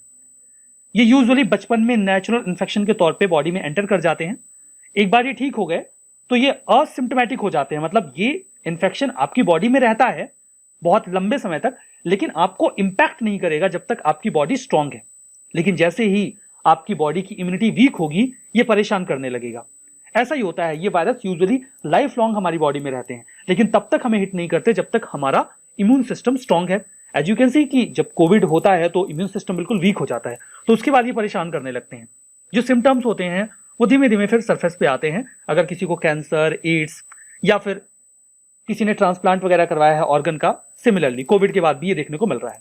CMV के सिम्टम्स की बात करें तो फीवर, फटीग, ये तो लाइट सिम्टम्स हैं। इसके अलावा कुछ सीवियर सिम्टम्स जैसे आईज, ब्रेन्स या फिर इंटरनल ऑर्गन में इंफेक्शन हो जाना, ये सब भी होता है।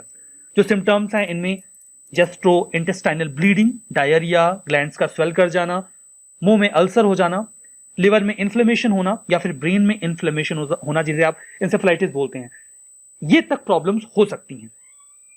CMV को ये ट्रांसमिट कैसे होता है? लाइक एक व्यक्ति को CMV की प्रॉब्लम है तो अगर कोई व्यक्ति उसके सेक्सुअल कांटेक्ट में आता है, बॉडी फ्लूइड्स अगर उसके टच में जाते हैं, यूरिन, ब्लड, सलाइवा, टीयर्स या फैसेस, तो उससे भी ये फैल सकता है। जो एक्सपेक्टिंग मदर्स होती हैं उनसे उनके बच्चों को CMV हो सकता है। कोई स्पेसिफिक क्योर तो नहीं है, सिम्टम्स ट्रीट किए जाते हैं, मेडिसिनल सपोर्ट दिया जाता है। बाकी ये जो वायरस है ये तो बॉडी में बना ही रहेगा, इसका कोई इलाज नहीं है। आर्टिकल है वो फ्यू इलेक्ट्रॉन बबल्स के बारे में है। हाल ही में इंडियन इंस्टीट्यूट ऑफ साइंस के जो भी वैज्ञानिक हैं उन्होंने एक्सपेरिमेंटली सुपर फ्लूइड हीलियम में for the first time few electron bubbles की 2 स्पीसीज की एग्जिस्टेंस को शो किया है। तो ये तो रहा कॉन्टेक्स्ट। उम्मीद करता हूं कि आपको ये बहुत अच्छे से समझ में आ गया होगा। ऑब्वियसली समझ में नहीं आया होगा कि क्या हुआ है। देखिए, अगर आप इस आर्टिकल को समझना चाहते हैं तो आपको बेसिक टर्म्स जो 2 हैं उन पर अच्छे से समझ विकसित करनी होगी। जिसमें पहला जो टर्म है दैट इज इलेक्ट्रॉन बबल और जो दूसरा टर्म है that is super fluid helium. First of all हम बात करते हैं सुपर फ्लूइडिटी के बारे में, या आप इसे सुपर फ्लूइड के साथ जोड़ पाएंगे। देखिए, सुपर फ्लूइडिटी ये किसी भी फ्लूइड की यानी कि तरल पदार्थ की एक विशेषता होती है। ये जो तरल पदार्थ होता है इसमें जीरो विस्कोसिटी होती है, मतलब ये बिल्कुल गाढ़ा नहीं होता। फायदा ये होता है कि ये बहुत आसानी से फ्लो कर सकता है, और जब ये फ्लो करता है, बहता है, तो इसकी काइनेटिक एनर्जी में बिल्कुल लॉस नहीं होता। अगर आप जो सुपर फ्लूइड हैं उनमें अपनी उंगली घुमा दें तो ये इनडेफिनिट टाइम के लिए स्वर्ल करने लगेगा, यानी कि घूमता रह जाएगा। जो हीलियम के दो आइसोटोप हैं, हीलियम 3 और हीलियम 4, ये सुपर फ्लूइडिटी शो करते हैं, मतलब आप इन्हें सुपर फ्लूइड बोल सकते हैं जब इन्हें कूल कर दिया जाता है क्रायोजेनिक टेम्परेचर पे, यानी कि 150 डिग्री सेल्सियस से नीचे के टेम्परेचर पे। अब ये तो बात हो गई सुपर फ्लूइड की या सुपर फ्लूइडिटी की। अब बात करते हैं इलेक्ट्रॉन बबल के बारे में, चूंकि आर्टिकल का नाम ही फ्यू इलेक्ट्रॉन बबल है। देखिए, पानी में बबल्स क्रिएट होते हैं, वो गैस की वजह से हो सकता है, हवा की वजह से हो सकता है। कुल मिला के बबल में एक एम्प्टी स्पेस होता है, खाली जगह होती है। अगर ये खाली जगह इलेक्ट्रॉन की वजह से बन जाए तो उसे इलेक्ट्रॉन बबल कहेंगे। मतलब एक इलेक्ट्रॉन अपने आसपास एक खाली जगह क्रिएट करता है, उस खाली जगह को इलेक्ट्रॉन बबल कहा जाता है। अभी जो खाली जगह है इसमें एक इलेक्ट्रॉन भी हो सकता है और एक से ज्यादा इलेक्ट्रॉन भी हो सकते हैं। अगर ये बबल एक इलेक्ट्रॉन की वजह से बना है तो उसे सिंगल इलेक्ट्रॉन बबल कहा जाएगा, और अगर वो एक से अधिक इलेक्ट्रॉन्स की मदद से बना है तो फिर उसे मल्टीपल इलेक्ट्रॉन बबल कहा जाएगा। तो आपने आसान भाषा में समझ लिया कि अगर कोई बबल इलेक्ट्रॉन की वजह से बन रहा है तो उसे इलेक्ट्रॉन बबल कहते हैं। यूजुअली ये सुपर फ्लूइड्स में देखा जाता है, जैसे कि हीलियम या फिर नियॉन, जो क्रायोजेनिक गैस या लिक्विड हो सकते हैं, मतलब बहुत माइनस के टेम्परेचर पर होते हैं। ये जो इलेक्ट्रॉन बबल्स होते हैं ये बहुत ही छोटे होते हैं। अब क्योंकि इलेक्ट्रॉन ही कितना बड़ा होता है तो इनके बबल्स कितने बड़े बन जाएंगे, 2 नैनोमीटर या उससे भी छोटे होते हैं ये बबल्स एटमॉस्फेरिक प्रेशर पे। दिक्कत की बात यह है कि जब ये बबल्स बनते हैं, एक तो बहुत छोटे होते हैं, दूसरा बहुत कम समय के लिए बनते हैं और तुरंत गायब हो जाते हैं, तो हम इनको स्टडी ही नहीं कर पाते। साइंटिस्ट काफी लंबे समय से बढ़े हुए थे कि कुछ ऐसा करें कि ये बबल्स थोड़े और समय तक स्टे कर जाएं, रुक जाएं, ताकि हम इनको स्टडी कर सकें। इसी उद्देश्य से ये पूरा एक्सपेरिमेंट चल रहा था। तो आपने इलेक्ट्रॉन बबल समझ ही लिया है।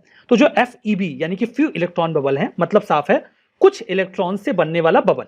ठीक है, फ्यू का मतलब कुछ।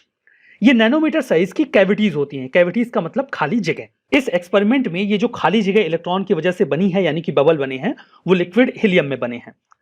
अब देखिए, जब किसी सुपर फ्लूइड में या सुपर फ्लूइड हीलियम में इलेक्ट्रॉन को इंजेक्ट कर दिया जाता है तो वो इलेक्ट्रॉन्स बबल्स क्रिएट करते हैं। ये फ्री इलेक्ट्रॉन्स होते हैं। जब ये बबल बनता है तो ये केवल इलेक्ट्रॉन से बना होता है और वहां पर हीलियम के एटॉम्स नहीं होते हैं। एज आई टोल्ड यू कि अगर सिंगल इलेक्ट्रॉन से बना तो सिंगल इलेक्ट्रॉन बबल, और एक से अधिक इलेक्ट्रॉन से बना तो multiple electron bubble.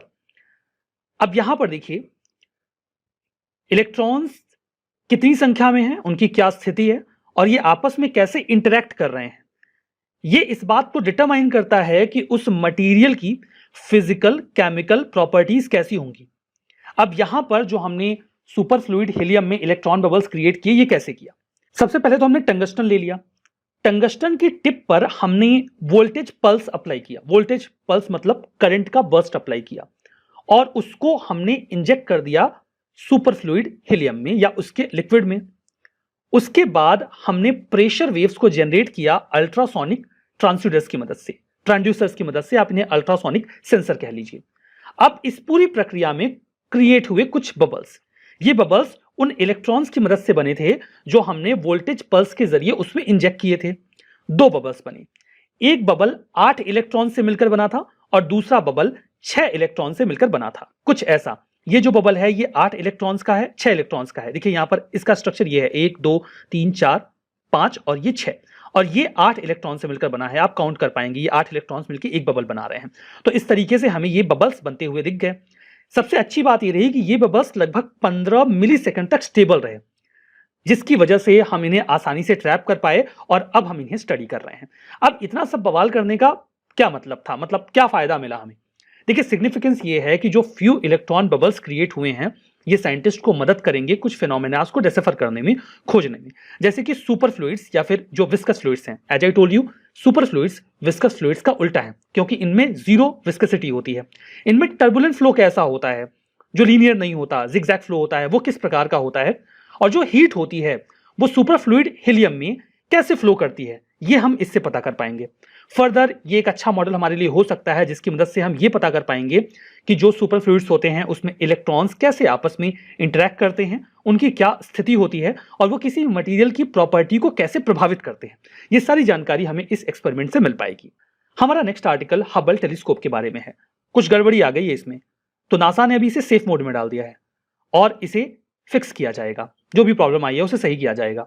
Safe mode का मतलब क्या है, कई बार आप अपने लैपटॉप या कंप्यूटर को भी सेफ मोड पर डाल देते हैं। सेफ मोड पर जाने के बाद वो बहुत ही बेसिक फंक्शन परफॉर्म करता है और ज्यादातर एक्टिविटीज को सस्पेंड कर देता है। इस कंडीशन में आप उसमें कुछ और अगर प्रॉब्लम है तो उसे सही कर सकते हैं। बात करते हैं हबल टेलीस्कोप के बारे में। इस टेलीस्कोप को नासा ने यूरोपियन स्पेस एजेंसी के साथ मिलकर लॉन्च किया था 1990 में। काफी बड़ा टेलीस्कोप है ये। हबल एकमात्र ऐसा टेलीस्कोप है जिसे आज तक डिजाइन किया गया हो। इसे स्पेस में ही एस्ट्रोनॉट्स ठीक कर सकते हैं अगर इसमें कोई गड़बड़ी आ जाए तो देखिए यहां पर ये टेलीस्कोप है, इसे लॉन्च किया गया था 1990 में और इसे नाम दिया गया है एडविन हबी के नाम पर, जो कि एक एस्ट्रोनॉमर थे। इसमें देखिए जब ये टेलीस्कोप लॉन्च किया गया तो पहले एक थियरी चला करती थी कि यूनिवर्स एक्सपेंड कर रहा है। हबल टेलीस्कोप ने 1990 में लॉन्च होने के बाद इस थियरी को सही साबित किया कि हाँ सच में जो स्पेस है वो एक्सपेंड हो रहा है। जो हबल है वो धरती से 340 मील की ऊंचाई पर है, जो कि इंटरनेशनल स्पेस स्टेशन से थोड़ा ही ऊंचा है। ये एक बस के साइज का है। 13.3 मीटर ये लंबा है और लगभग 14 फीट 4.3 मीटर चौड़ा है। ये बहुत ही एक्यूरेसी के साथ इमेजेस कैप्चर करने में कैपेबल है। ये देखिए विजिबल यूनिवर्स जो है उसके बाहर जो फ्रंटियर्स हैं उनमें भी जांच पड़ताल करता रहता है। डीप इनटू द स्पेस अपनी ये स्पेसिफिक कैमरास के माध्यम से जानकारी इकट्ठा करता है और हम तक भेज देता है। ये ऑप्टिकल स्पेक्ट्रम में इंफ्रारेड से लेकर अल्ट्रा वायलेट तक की जो भी रेज हैं उन्हें डिटेक्ट करने में कैपेबल है। ये है विजिबल लाइट का पूरा एरिया। इनफैक्ट हम बात कर रहे हैं ऑप्टिकल स्पेक्ट्रम की, तो ऑप्टिकल स्पेक्ट्रम में ये विजिबल लाइट का रीजन है, ये है अल्ट्रावायलेट का और ये है इंफ्रारेड का। तो इस रेंज में जो भी रेज होती हैं ये उन्हें डिटेक्ट कर पाता है और इस संबंध में हमें जानकारी दे पाता है। ये लगभग 95 मिनट्स में धरती का एक चक्कर लगा लेता है, ऑर्बिट पूरा कर लेता है। इसने कुछ बहुत ही सिग्निफिकेंट डिस्कवरीज की हैं पास्ट में, जैसे कि प्लूटो के मून्स के बारे में हमें जानकारी दी। इसने कई सारे ब्लैक होल्स के एग्जिस्टेंस के बारे में हमें जानकारी पहुंचाई। स्टार्स का कैसे जन्म होता है उसको भी इसने डिटेक्ट किया, जो टर्बुलेंट क्लाउड्स थे गैसेस के, डस्ट के, उनके जरिए।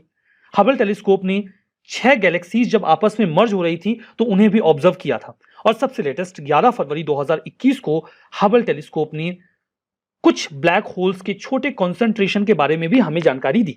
तो लगातार ये एक से बढ़कर एक जानकारियां हमें दे रहा है। आर्टिकल मून वॉबल के बारे में है।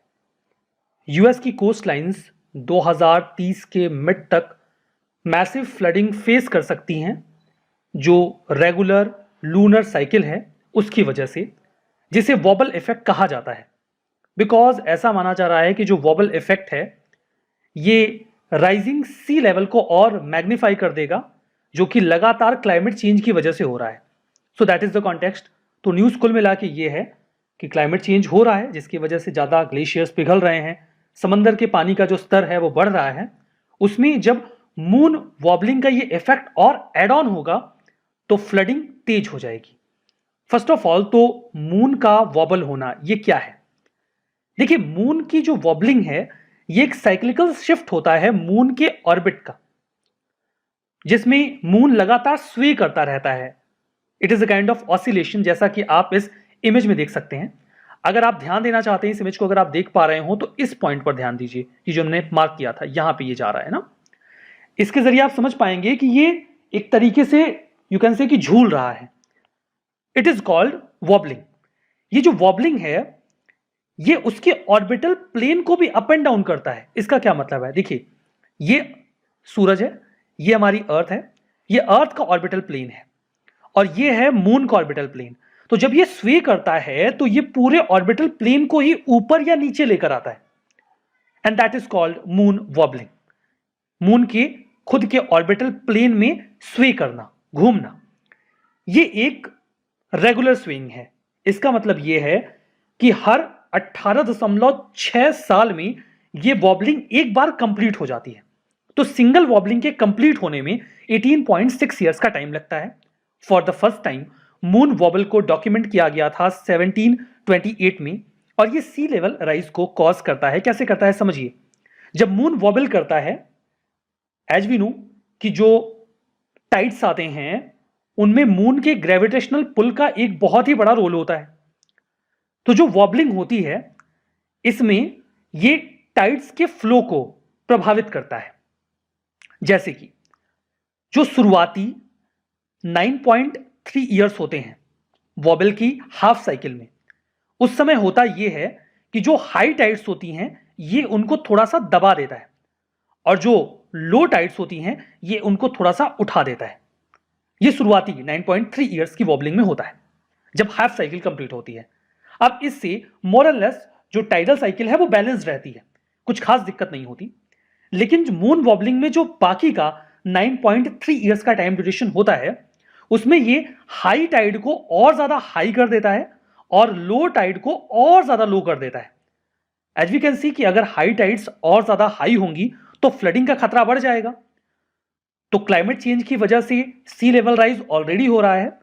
फर्दर अगर इसमें मून वॉबलिंग का इफेक्ट ऐड होता है तो जो फ्लडिंग है वो और ज्यादा बढ़ जाएगी। ये आपको समझ में आ गया? ये तो क्लियर हुआ। 18.6 ईयर्स में ये रेगुलर टाइड्स को सप्रेस और एम्पलीफाई करता है, और कैसे सप्रेस और एम्पलीफाई करता है वो हमने यहां पर समझ लिया।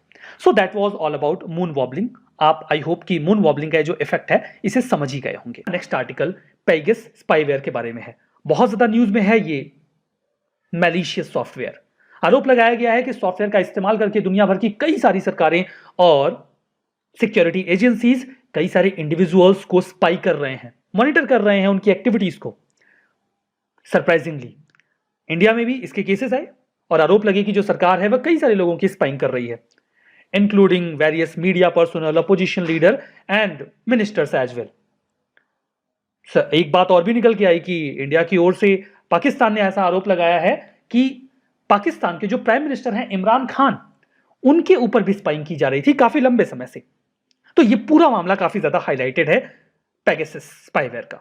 स्पाईवेयर को बनाया है NSO ग्रुप ने। ये इजराइल की एक साइबर सिक्योरिटी फर्म है, 2010 में बनाई गई थी। ये स्पाईवेयर iOS या फिर एंड्रॉइड डिवाइस को हैक करने में कैपेबल है, और एक बार इसने हैक कर लिया तो वो सारा डेटा एक्सेस कर सकता है, चुरा सकता है, कॉल्स की रिकॉर्डिंग सुनी जा सकती है, मैसेजेस इंटरसेप्ट किए जा सकते हैं, वीडियोस कॉपी किए जा सकते हैं, बहुत कुछ किया जा सकता है। सिंपली एक लिंक आएगा सामने वाले के मोबाइल पे जो भी टारगेट है, उसने जैसे ही उस लिंक को क्लिक किया मालवेयर उसके डिवाइस में चला जाएगा। उसके बाद उसका सर्विलांस स्टार्ट। पेगासस एक बार इंस्टॉल हो गया तो फिर कंप्लीट एक्सेस मिल जाती है टारगेट के फोन की। वरिंग एस्पेक्ट ये है कि पहले तो ऐसा होता था कि आपके ऊपर आपके मोबाइल के पास एक लिंक आएगा, मेल आएगा, कुछ आएगा, आप उस पर क्लिक करेंगे तो ये सॉफ्टवेयर या स्पाईवेयर आपके मोबाइल में आ जाएगा। लेकिन धीमे धीमे काफी अपग्रेड हो गया है। अब इसमें जीरो क्लिक अटैक का भी सिस्टम आ गया है। मतलब आप कोई भी लिंक ओपन मत करिए तब भी आपके डिवाइस में आ जाएगा। आपको सिंपली एक मिस कॉल आएगी और ये मालवेयर, ये स्पाईवेयर आपकी डिवाइस में घुस जाएगा। तो इस बात पर काफी ज्यादा चर्चा चल रही है। जीरो क्लिक अटैक स्पाईवेयर जैसे पेगासस को कंट्रोल देता है डिवाइस के ऊपर बिना किसी ह्यूमन इंटरेक्शन या ह्यूमन एरर के भी। पहले देखिए फिशिंग अटैक के लिए आपको बोला जाता था कि आप किसी नॉर्मल जो अननेसेसरी मैसेजेस हैं उन पर क्लिक मत करिए, लेकिन अब ये जो सॉफ्टवेयर्स हैं ये तो बिना आपके क्लिक के भी डिवाइस को कंट्रोल कर सकते हैं। तो ये प्रॉब्लम आ रही है। देखिए इस संबंध में एक प्रश्न पूछा गया था CSE 2018 में। वानाक्राई, पेत्या और इटर्नल ब्लू कई बार न्यूज में देखे गए। क्या है ये? Exoplanet, crypto currency, cyber attack या फिर मिनी सैटेलाइट्स? सही जवाब है साइबर अटैक। हमारा नेक्स्ट आर्टिकल NEA स्काउट के बारे में है। NEA स्काउट, NEA का फुल फॉर्म है नियर अर्थ एस्टेरॉइड स्काउट। देखिए हमारे अर्थ के पास में एक एस्टेरॉइड है, जो पास में होते हैं उनको नियर अर्थ एस्टेरॉइड बोलते हैं। उस एस्टेरॉइड का नाम है स्काउट। लेकिन यहां पर जो NEA स्काउट है वो एक स्पेसक्राफ्ट का नाम है, नासा का स्पेसक्राफ्ट है। अब इतना बड़ा स्पेसक्राफ्ट नहीं है कि आप उसमें बैठ के चांद पे चले जाएंगे या फिर मंगल ग्रह पे चले जाएंगे। अब जूते का डिब्बा आपने देखा है, उससे थोड़ा सा बड़ा है, ये कुछ खास बड़ा नहीं है। देखिए इमेज में इतना ही बड़ा है ये स्पेसक्राफ्ट। अब नासा वाले बोल रहे हैं कि स्पेसक्राफ्ट है तो मान लीजिए। इसकी टेस्टिंग चल रही थी, जो भी हुआ अभी तक ठीक ठाक हो गया। प्लान ये है कि जैसे कि हमें पता है कि 2017 में जब ट्रंप थे तो उन्होंने एक मिशन लॉन्च किया था, दैट इज आर्टेमिस। एर्टेमिस मिशन के तहत जो नासा है वो 2024 तक चांद पे एक मेल और एक फीमेल को भेजने वाला है, जो कि 1972 के बाद पहली बार होगा। तो यही प्लान चल रहा है एर्टेमिस में। तो एर्टेमिस अच्छे से सक्सेसफुल हो, इसके लिए इसके 3 फेज हैं। उसमें पहला फेज है एर्टेमिस 1, जिसकी यहां पे बात चल रही है एर्टेमिस 1 की। एर्टेमिस 1 जाने वाला है नवंबर 2021 में। इसे लेकर जाएगा स्पेस लॉन्च सिस्टम SLS। इसके साथ एसोसिएट होगा ओरियन स्पेसक्राफ्ट। ये वही स्पेसक्राफ्ट है जो 2024 में एस्ट्रोनॉट्स को लेकर जाएगा, लेकिन पहले इसकी टेस्टिंग करेंगे ना, फेल ना हो जाए। तो पहली बार ये जब जाएगा तो खाली जाएगा, वो इस साल नवंबर में जाने वाला है। फिर जाएगा एर्टेमिस 2, इसमें कुछ क्रू को बिठाया जाएगा, ये टेस्टिंग होगी 2023 में होगी। और फाइनली मून के साउथ पोल पे 2024 में एस्ट्रोनॉट्स एर्टेमिस 3 में उतारे जाएंगे। अभी बात चल रही है एर्टेमिस 1 की। यू गॉट टू नो कि हाँ, ये इसका पहला हिस्सा है एर्टेमिस प्रोग्राम का, एर्टेमिस 1।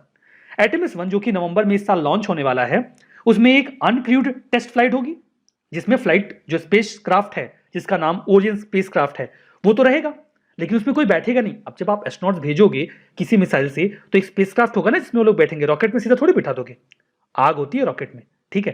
तो एक ओरियन स्पेस क्राफ्ट होगा। अब इसको खाली लगाएंगे, उसमें भेजेंगे, देखेंगे सही से जा रहा है कि नहीं। अब सोचा कि अब SLS यानी कि स्पेस लॉन्च सिस्टम रॉकेट जा ही रहा है, ओरियन स्पेस क्राफ्ट भेज ही रहे हैं, तो साथ में एक तो छोटा सा और जोड़ देते हैं। तो वही जोड़ दिया साथ में NEA स्काउट। तो जो NEA स्काउट है ये वही नियर अर्थ एस्ट्रॉइड स्काउट, छोटा सा स्पेस क्राफ्ट है जो कि सुबॉक्स से थोड़ा सा बड़ा है। ये नियर अर्थ एस्ट्रॉइड के पास जाएगा, वही स्काउट के पास, उसका डेटा वगैरह हमारे पास भेजेगा। बाकी एर्टेमिस प्रोग्राम की डिटेल वही है, 2024 तक जाना है इसको। इनका प्लान ये है कि 2030 तक ये अच्छे तरीके से एक्सप्लोरेशन कर पाए जो चांद है उसका। So the article monkey B virus के बारे में है। चाइना ने अपना परफॉर्मेंस मेंटेन करके रखा हुआ है। चाइना में अभी हाल ही में एक जो वेटरनरी सर्जन थे वो मंकी बी वायरस से इन्फेक्ट हो गए, क्योंकि वो 2 मंकीज को ट्रीट कर रहे थे या फिर उनके कांटेक्ट में थे। इस साल के मार्च का केस था। जब वो बीमार हुए तो उन्होंने ट्रीटमेंट की शुरुआत करी, बाद में उनकी मौत हो गई। जो सैंपल्स कलेक्ट किए गए थे उनके जरिए जानकारी मिली कि वो मंकी बी वायरस से इन्फेक्टेड थे। काफ़ी रेयर बीमारी है। फॉर द फर्स्ट टाइम 1932 में इसके बारे में जानकारी मिली। उसके बाद से बहुत कम इसके केसेस आए हैं, अप्रॉक्सीमेटली 60 to 80। मरने वालों की संख्या काफ़ी कम है, केवल 21 लोग अभी तक मरे हैं इससे, तो बहुत कम ये देखा जाता है। बट चाइना में अभी इसका पहला केस देखा गया। जो बी वायरस है वो केवल ओल्ड वर्ल्ड जो मंकी के हर्प्स वायरस होते हैं उनसे ही फैलता है और ह्यूमंस में पैथोजेनिसिटी दिखाता है। पैथोजेनिसिटी का मतलब ये होता है कि इस वायरस के पास बीमार करने की क्षमता होती है। ट्रांसमिशन की बात करें तो ये केवल डायरेक्ट कांटेक्ट अगर कोई मंकीज के आ जाता है जिनके पास ये वायरस है तो ही वो व्यक्ति इससे इन्फेक्ट हो सकता है, अगर वो उनके बॉडी सिक्रेशन के कांटेक्ट में आ जाए तो। ह्यूमन टू ह्यूमन इसके स्प्रेड का अभी तक हमारे पास कोई एविडेंस नहीं है। Symptoms fever, chill, muscle x, fatigue या इची वॉन्ड्स ये सब होने लगते हैं धीमे धीमे अगर कोई व्यक्ति मंकी बी वायरस से इन्फेक्टेड है तो। लेटेस्ट स्टेज में जो मसल कोऑर्डिनेशन है वो लॉस होने लगता है और न्यूरोलॉजिकल डैमेज होने लगता है, जिससे एक्टिविटीज को परफॉर्म करने में दिक्कत होने लगती है। ह्यूमंस में देखिए ये सेंट्रल नर्वस सिस्टम को अटैक करता है, इसके बाद ब्रेन में इन्फ्लेमेशन स्टार्ट हो जाती है और कई बार व्यक्ति अनकॉन्शियस होकर गिर जाता है या उसकी जो कॉन्शियसनेस है वो भी खोने लगती है। ट्रीटमेंट की बात करें तो देखिए एज सच ऐसी कोई वैक्सीन तो अभी है नहीं इसके लिए जिसके जरिए से क्योर किया जा सके या रोका जा सके। जो ट्रीटमेंट्स हैं वो प्रिकॉशन बेस्ड होते हैं। अच्छी बात यही रहती है कि आप मकाक्स, चिंपांजीज या कैपुचिन से दूर रहें तो संभावना कम रहेगी कि आप इस बीमारी का शिकार बने। 2016 में देखिए प्रीलिम्स में यूपीएससी ने एक क्वेश्चन पूछा था, दैट वाज ऑन वायरस। ये पहला स्टेटमेंट नहीं है, ये पॉइंटर्स हैं 1, 2 और 3, ठीक है। Virus can infect bacteria, fungi या फिर प्लांट। किसको किसको इन्फेक्ट ये कर सकता है? सही जवाब आपको बताना है। सही जवाब है डी। जो वायरस है वो बैक्टीरिया, फंगई और प्लांट्स तीनों को इन्फेक्ट कर सकता है। आगे बढ़ते हैं, अगला आर्टिकल बात करता है आई स्टेम के बारे में। आई स्टेम असल में एक प्रोग्राम चलाया गया था IISc के द्वारा, जिसके तहत कोशिश की गई थी कि जो साइंस, टेक्नोलॉजी और इंजीनियरिंग का क्षेत्र है वहाँ पर कोलैबोरेशन की जाए और इंडिया में रिसर्च एंड डेवलपमेंट की फैसिलिटीज़ को टायर 2 सिटीज़ तक पहुंचाया जाए, कोलेबोरेशन बनाया जाए जो अलग अलग इंस्टीट्यूशंस में काम हो रहे हैं। लेट्स से आईआईटी दिल्ली में कुछ काम हो रहा है और कोई आईआईएससी में कुछ काम हो रहा है और कुछ एनआईटी लेट्स से रायपुर में कुछ काम हो रहा है, तो वहाँ के बच्चों के, वहाँ के रिसर्चर्स को भी पता लगे कि किस यूनिवर्सिटी में इस क्षेत्र में कहाँ पर काम हो रहा है, तो उनकी रिसर्च एंड डेवलपमेंट में कुछ उनको फ़ायदा भी मिल सकता है कहीं और के कामों से, किसी और यूनिवर्सिटी के काम से। तो ये एक इनिशिएटिव था किसका? तो ये इनिशिएटिव था जो प्राइम मिनिस्टर के साइंटिफिक एडवाइज़र हैं उनका। तो ये किस मंत्रालय के अंदर या किसके अंदर काम कर रहा था? तो prime minister science technology innovation advisory council के अंदर काम कर रहा था, ये उनका मिशन था। आईस्टेम जो इसकी बॉडी जो इसको पोर्टल को चला रही थी वो आईआईएससी बेंगलोर में थी और ये centre for nano science and engineering के द्वारा बनाया गया था। तो इसका काम क्या था कि भाई R&D जो इकोसिस्टम रिसर्च डेवलपमेंट को उसको डेवलप किया जाए और स्टार्टअप रेवोल्यूशन हो चाहे रिसर्च हो, हर जगह उसका फ़ायदा लोगों को मिल सके। तो ये वेब पोर्टल रिसर्चर्स को स्लॉट देता है कि आप इक्विपमेंट इस्तेमाल कर सकें अगर आपकी यूनिवर्सिटी में नहीं है तो, या कोई ऐसा रिसर्च हो इसके बारे में जानकारी है तो वो भी दी जा सकती है। तो एक डिजिटल प्लेटफॉर्म है जिससे रिसर्च इनोवेशन छोटे शहरों, बाकी इंस्टीट्यूशन में भी पहुंच पाएगा जहां पर उतनी फैसिलिटीज़ नहीं है, उतना एक्सेस नहीं है। तो ये वर्चुअल नॉलेज क्लस्टर्स बनाने की बात कर रहे हैं ताकि रिसर्च डेवलपमेंट पे कोलैबोरेशन की जा सके अलग अलग इलाकों से मिल के भी। कोई सॉफ्टवेयर चाहिए या कोई ऐसा डेटा चाहिए आपको तो वो प्रोवाइड किया जा सके अलग अलग कोलैबोरेशन के थ्रू। तो ये कौन हैंडल कर रहा है, किसके अंतर्गत है, ये हमने बात कर ली। तो इससे होगा क्या? इससे मान लीजिए कोई स्टार्टअप में कोई टेक्नोलॉजी डेवलप कर रहा है, कोई छोटा सा किसी एनआईटी का कोई एक रिसर्चर्स का ग्रुप, उसी पर इससे पहले कहीं और कुछ काम हुआ पड़ा या कोई इक्विपमेंट कहीं पर है जो उन्होंने एक्सेस चाहिए पर वो नहीं ले पा रहे, तो इस चीज़ के थ्रू उसका हिस्सा बन पाएंगे। तो ये होगी आईस्टेम की बात। किसने लॉन्च की, कौन लीड कर रहा है, मैं आपको पहले बता चुका हूँ। आर्टिकल बात करता है मंकी पॉक्स के बारे में।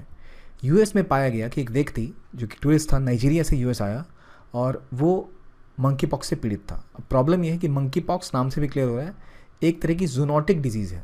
जूनोटिक डिजीज़ मतलब वो बीमारियाँ जो जानवरों से इंसानों में फैलती हैं और फिर वो उसके बाद हो सकता है इंसानों से इंसानों में भी फैले, जो कि मंकी पॉक्स के केस में ऐसा होता है। तो जब ये अब न्यूज़ में आया है, चर्चा का विषय रहा है, तो कहाँ पर ये फैला हुआ अभी सर्वाधिक, तो वो नाइजीरिया में फैला हुआ। वहाँ पर ये एक एपिडेमिक डिक्लेयर्ड है।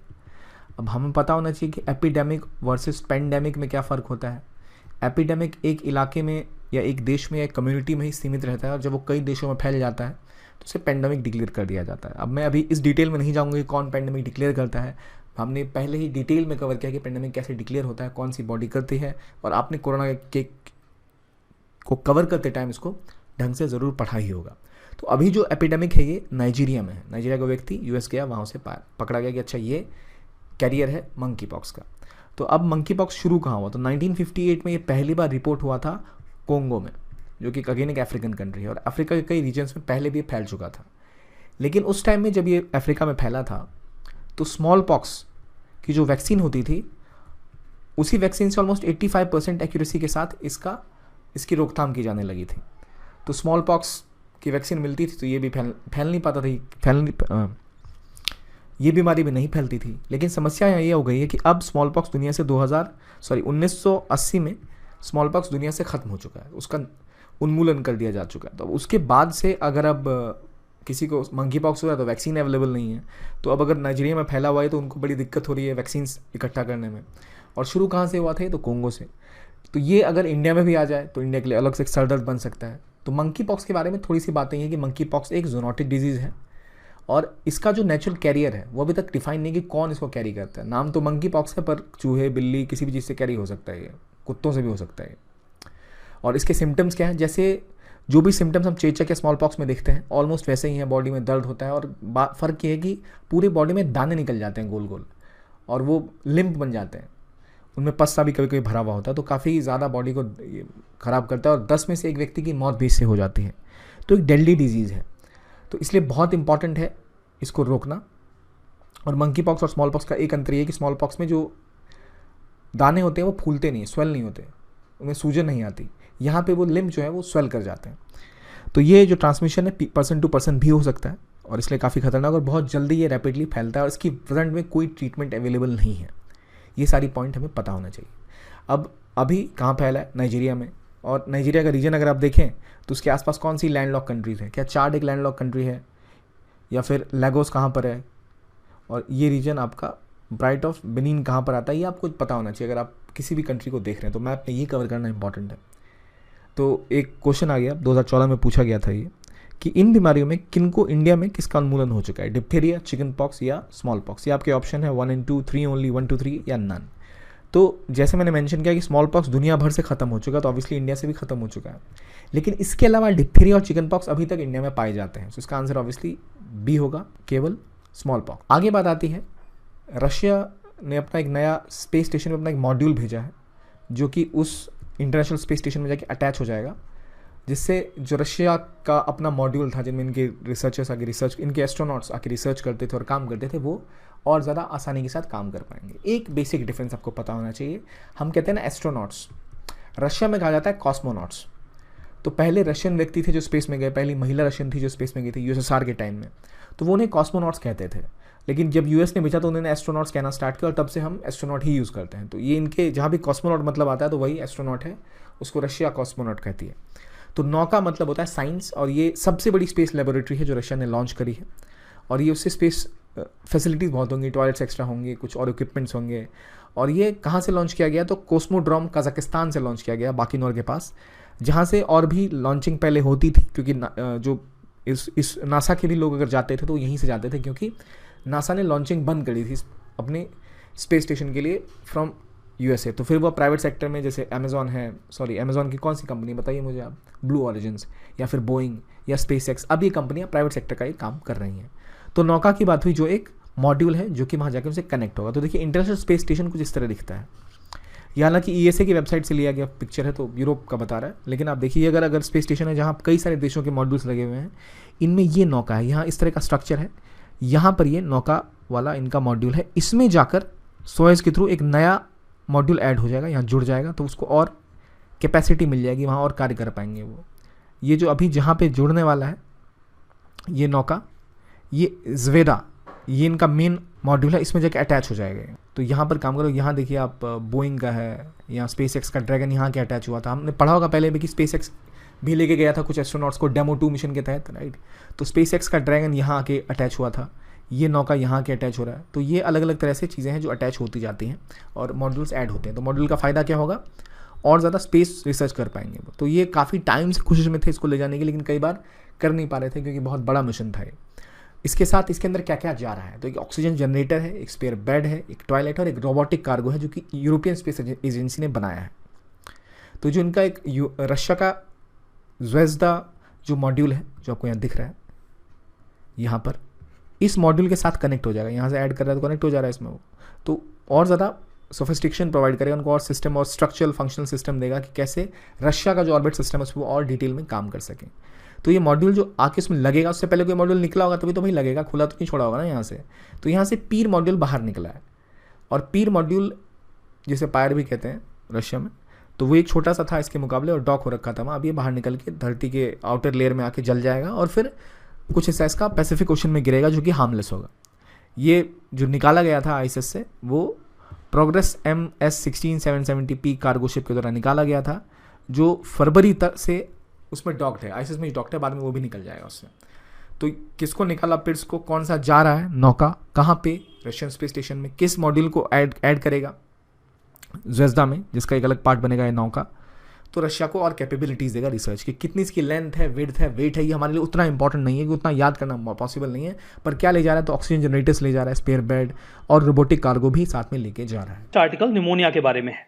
हाल ही में ministry of health and family welfare ने रिपोर्ट किया है कि जो इन्फेंट्स यानी कि छोटे बच्चों की मौत होती है उसमें निमोनिया 16.9% यानी कि लगभग 17% कंट्रीब्यूट करता है, कॉज बनता है। इस तरीके से इन्फेंट मोर्टेलिटी के लिए ये सेकंड हाईएस्ट कॉज बन जाता है। ऑब्वियसली जो पहला है that is pre maturity and low birth weight. बच्चा जन्म से पहले पैदा हो जाता है या जन्म के वक्त उसका वेट बहुत ज़्यादा कम होता है, उस वजह से भी बच्चे की मौत हो जाती है, ये पहला कारण होता है। और दूसरा निमोनिया।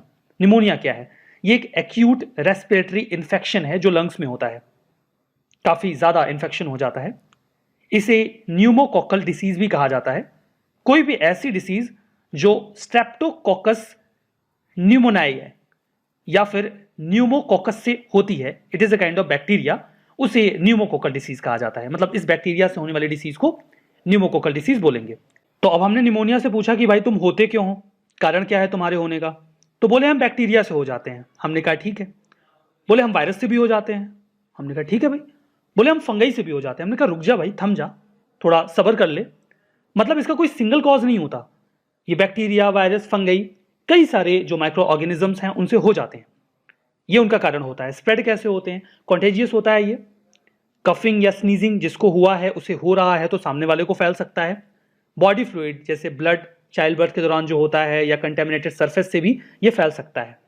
सिम्टम्स में कफ जो फेलम के साथ हो, पस, फीवर, चिल और ब्रीदिंग में डिफिकल्टी, ये सिम्टम्स होते हैं इसके। वैक्सीन, देखिए जो बैक्टीरिया से होता है उसके लिए तो हमारे पास वैक्सीन है जिसे पीसीवी कहा जाता है, न्यूमोकोकल कॉन्जुगेट वैक्सीन, जो रिकमेंड किया जाता है इसे प्रिवेंट करने के लिए। हाल ही में सीरम इंस्टीट्यूट ऑफ इंडिया ने अनाउंस किया है कि वो इंडिया का पहला इंडिजिनियसली डेवलप्ड पीसीवी यानी कि न्यूमोकोकल वैक्सीन न्यूमोसिल जिसका नाम है उसे तैयार कर चुके हैं। अनाउंस किया उन्होंने इसके लॉन्च को, तो ये तो बढ़िया बात है। जो वायरस से फैलता है निमोनिया, उसके लिए हम वैक्सीन अभी डेवलप कर रहे हैं, वो अभी तक डेवलप नहीं हो पाया है। ठीक है, अब निमोनिया को रोकने के लिए ऑप्ट किए गए इनिशिएटिव्स की बात करते हैं। SAANS, social awareness and action to neutralise pneumonia successfully. सरकार का प्लान है कि हम चाइल्ड मोर्टेलिटी को कम करेंगे जो निमोनिया की वजह से होती है। 15% बच्चों की मौत 5 साल से कम उम्र के निमोनिया की वजह से हो जाती है, हमें इसे रोकना है। टारगेट ये है कि 1000 जो लाइव बर्थ हैं 2025 तक, उनमें जो मौतें निमोनिया की वजह से हो रही हैं वो 3 से कम हो जाएं। दूसरा इनिशिएटिव 2014 में लॉन्च किया गया था, नाम था IAPPD, integrated action plan for prevention and control of pneumonia and diarrhoea. Collaborative effort है ताकि डायरिया निमोनिया दोनों को एक साथ हम अंडर 5 की जो डेथ्स हैं उनमें रोक सकें। हमारा next article James Webb space telescope के बारे में है।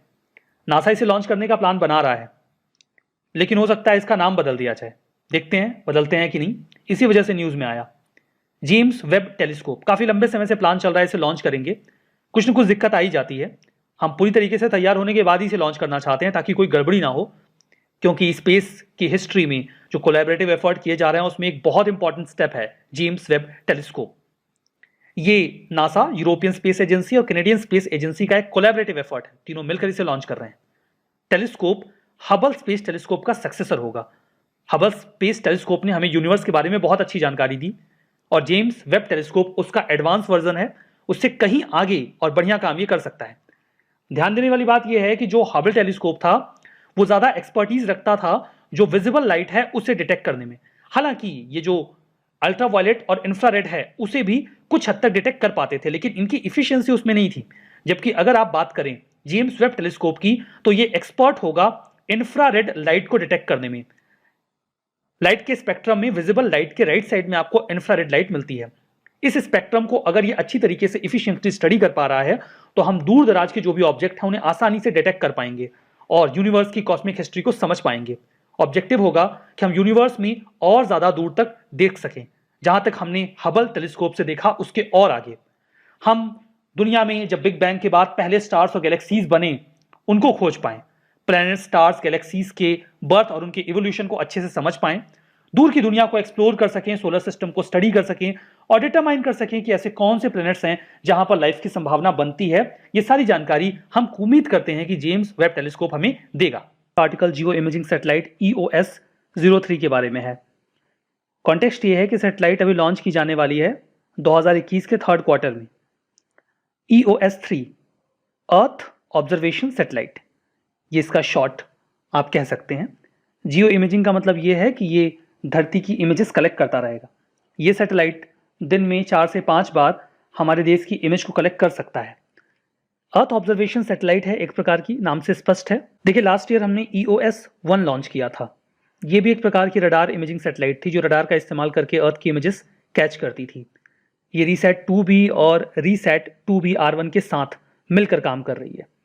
एप्लीकेशंस की बात करें तो अगर हम EOS-3 जो लॉन्च होगा, ये रियल टाइम मॉनिटरिंग कर सकता है नेचुरल डिजास्टर्स के बारे में, लाइक फ्लड्स या साइक्लोन्स की सिचुएशन बन रही है। ये दिन में 4 से 5 बार अगर इमेजेस कलेक्ट कर रहा है तो हमें जानकारी मिल जाएगी। पूरे देश को 4 से 5 बार ओवरसी किया जा सकता है। ये वाटर बॉडीज, क्रॉप्स, वेजिटेशन, उनकी कंडीशंस और जो भी चेंजेस हो रहे हैं उनको मॉनिटर कर पाएगा। रडार इमेजिंग का फ़ायदा ये होता है, इस रडार इमेजिंग में वेदर, क्लाउड, फॉग या सनलाइट की कमी, इन चीज़ों का प्रभाव नहीं पड़ता।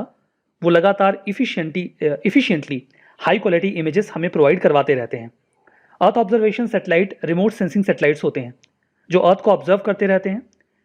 ये स्पाई सैटेलाइट भी हो सकते हैं और नॉन मिलिट्री यूज़ वाले सैटेलाइट भी हो सकते हैं जिनका इस्तेमाल हम वेदर फोरकास्टिंग के लिए या फिर कंडीशंस को ओवरसी करने के लिए, मॉनिटर करने के लिए कर सकते हैं। हमने कई सारे अर्थ ऑब्जर्वेशन सैटेलाइट्स लॉन्च किए हैं, जैसे resource set 2, 2A, Cartosat 1, 2, 2A, 2B, RISAT 1 और 2, ओशन सैट 2, इसके अलावा मेगा, ट्रॉपिका, सरल, स्कैटसैट 1, इनसैट 3DR, 3D, बहुत सारे हैं। आप ऑब्वियसली इतने सारे नाम नहीं याद रख पाएंगे। फिर हमने प्लान किया कि अब जो भी हम अर्थ ऑब्जर्वेशन सैटेलाइट्स लॉन्च करेंगे उनको कोड दिया जाएगा EOS। तो हमने 1 लॉन्च किया, अब हम 3 की तैयारी कर रहे हैं, ठीक है। पहले अलग अलग नाम होते थे, अब एक यूनिफॉर्म कोड दे दिया गया है। तो आज के इस सेशन में बस इतना ही। Thank you very much.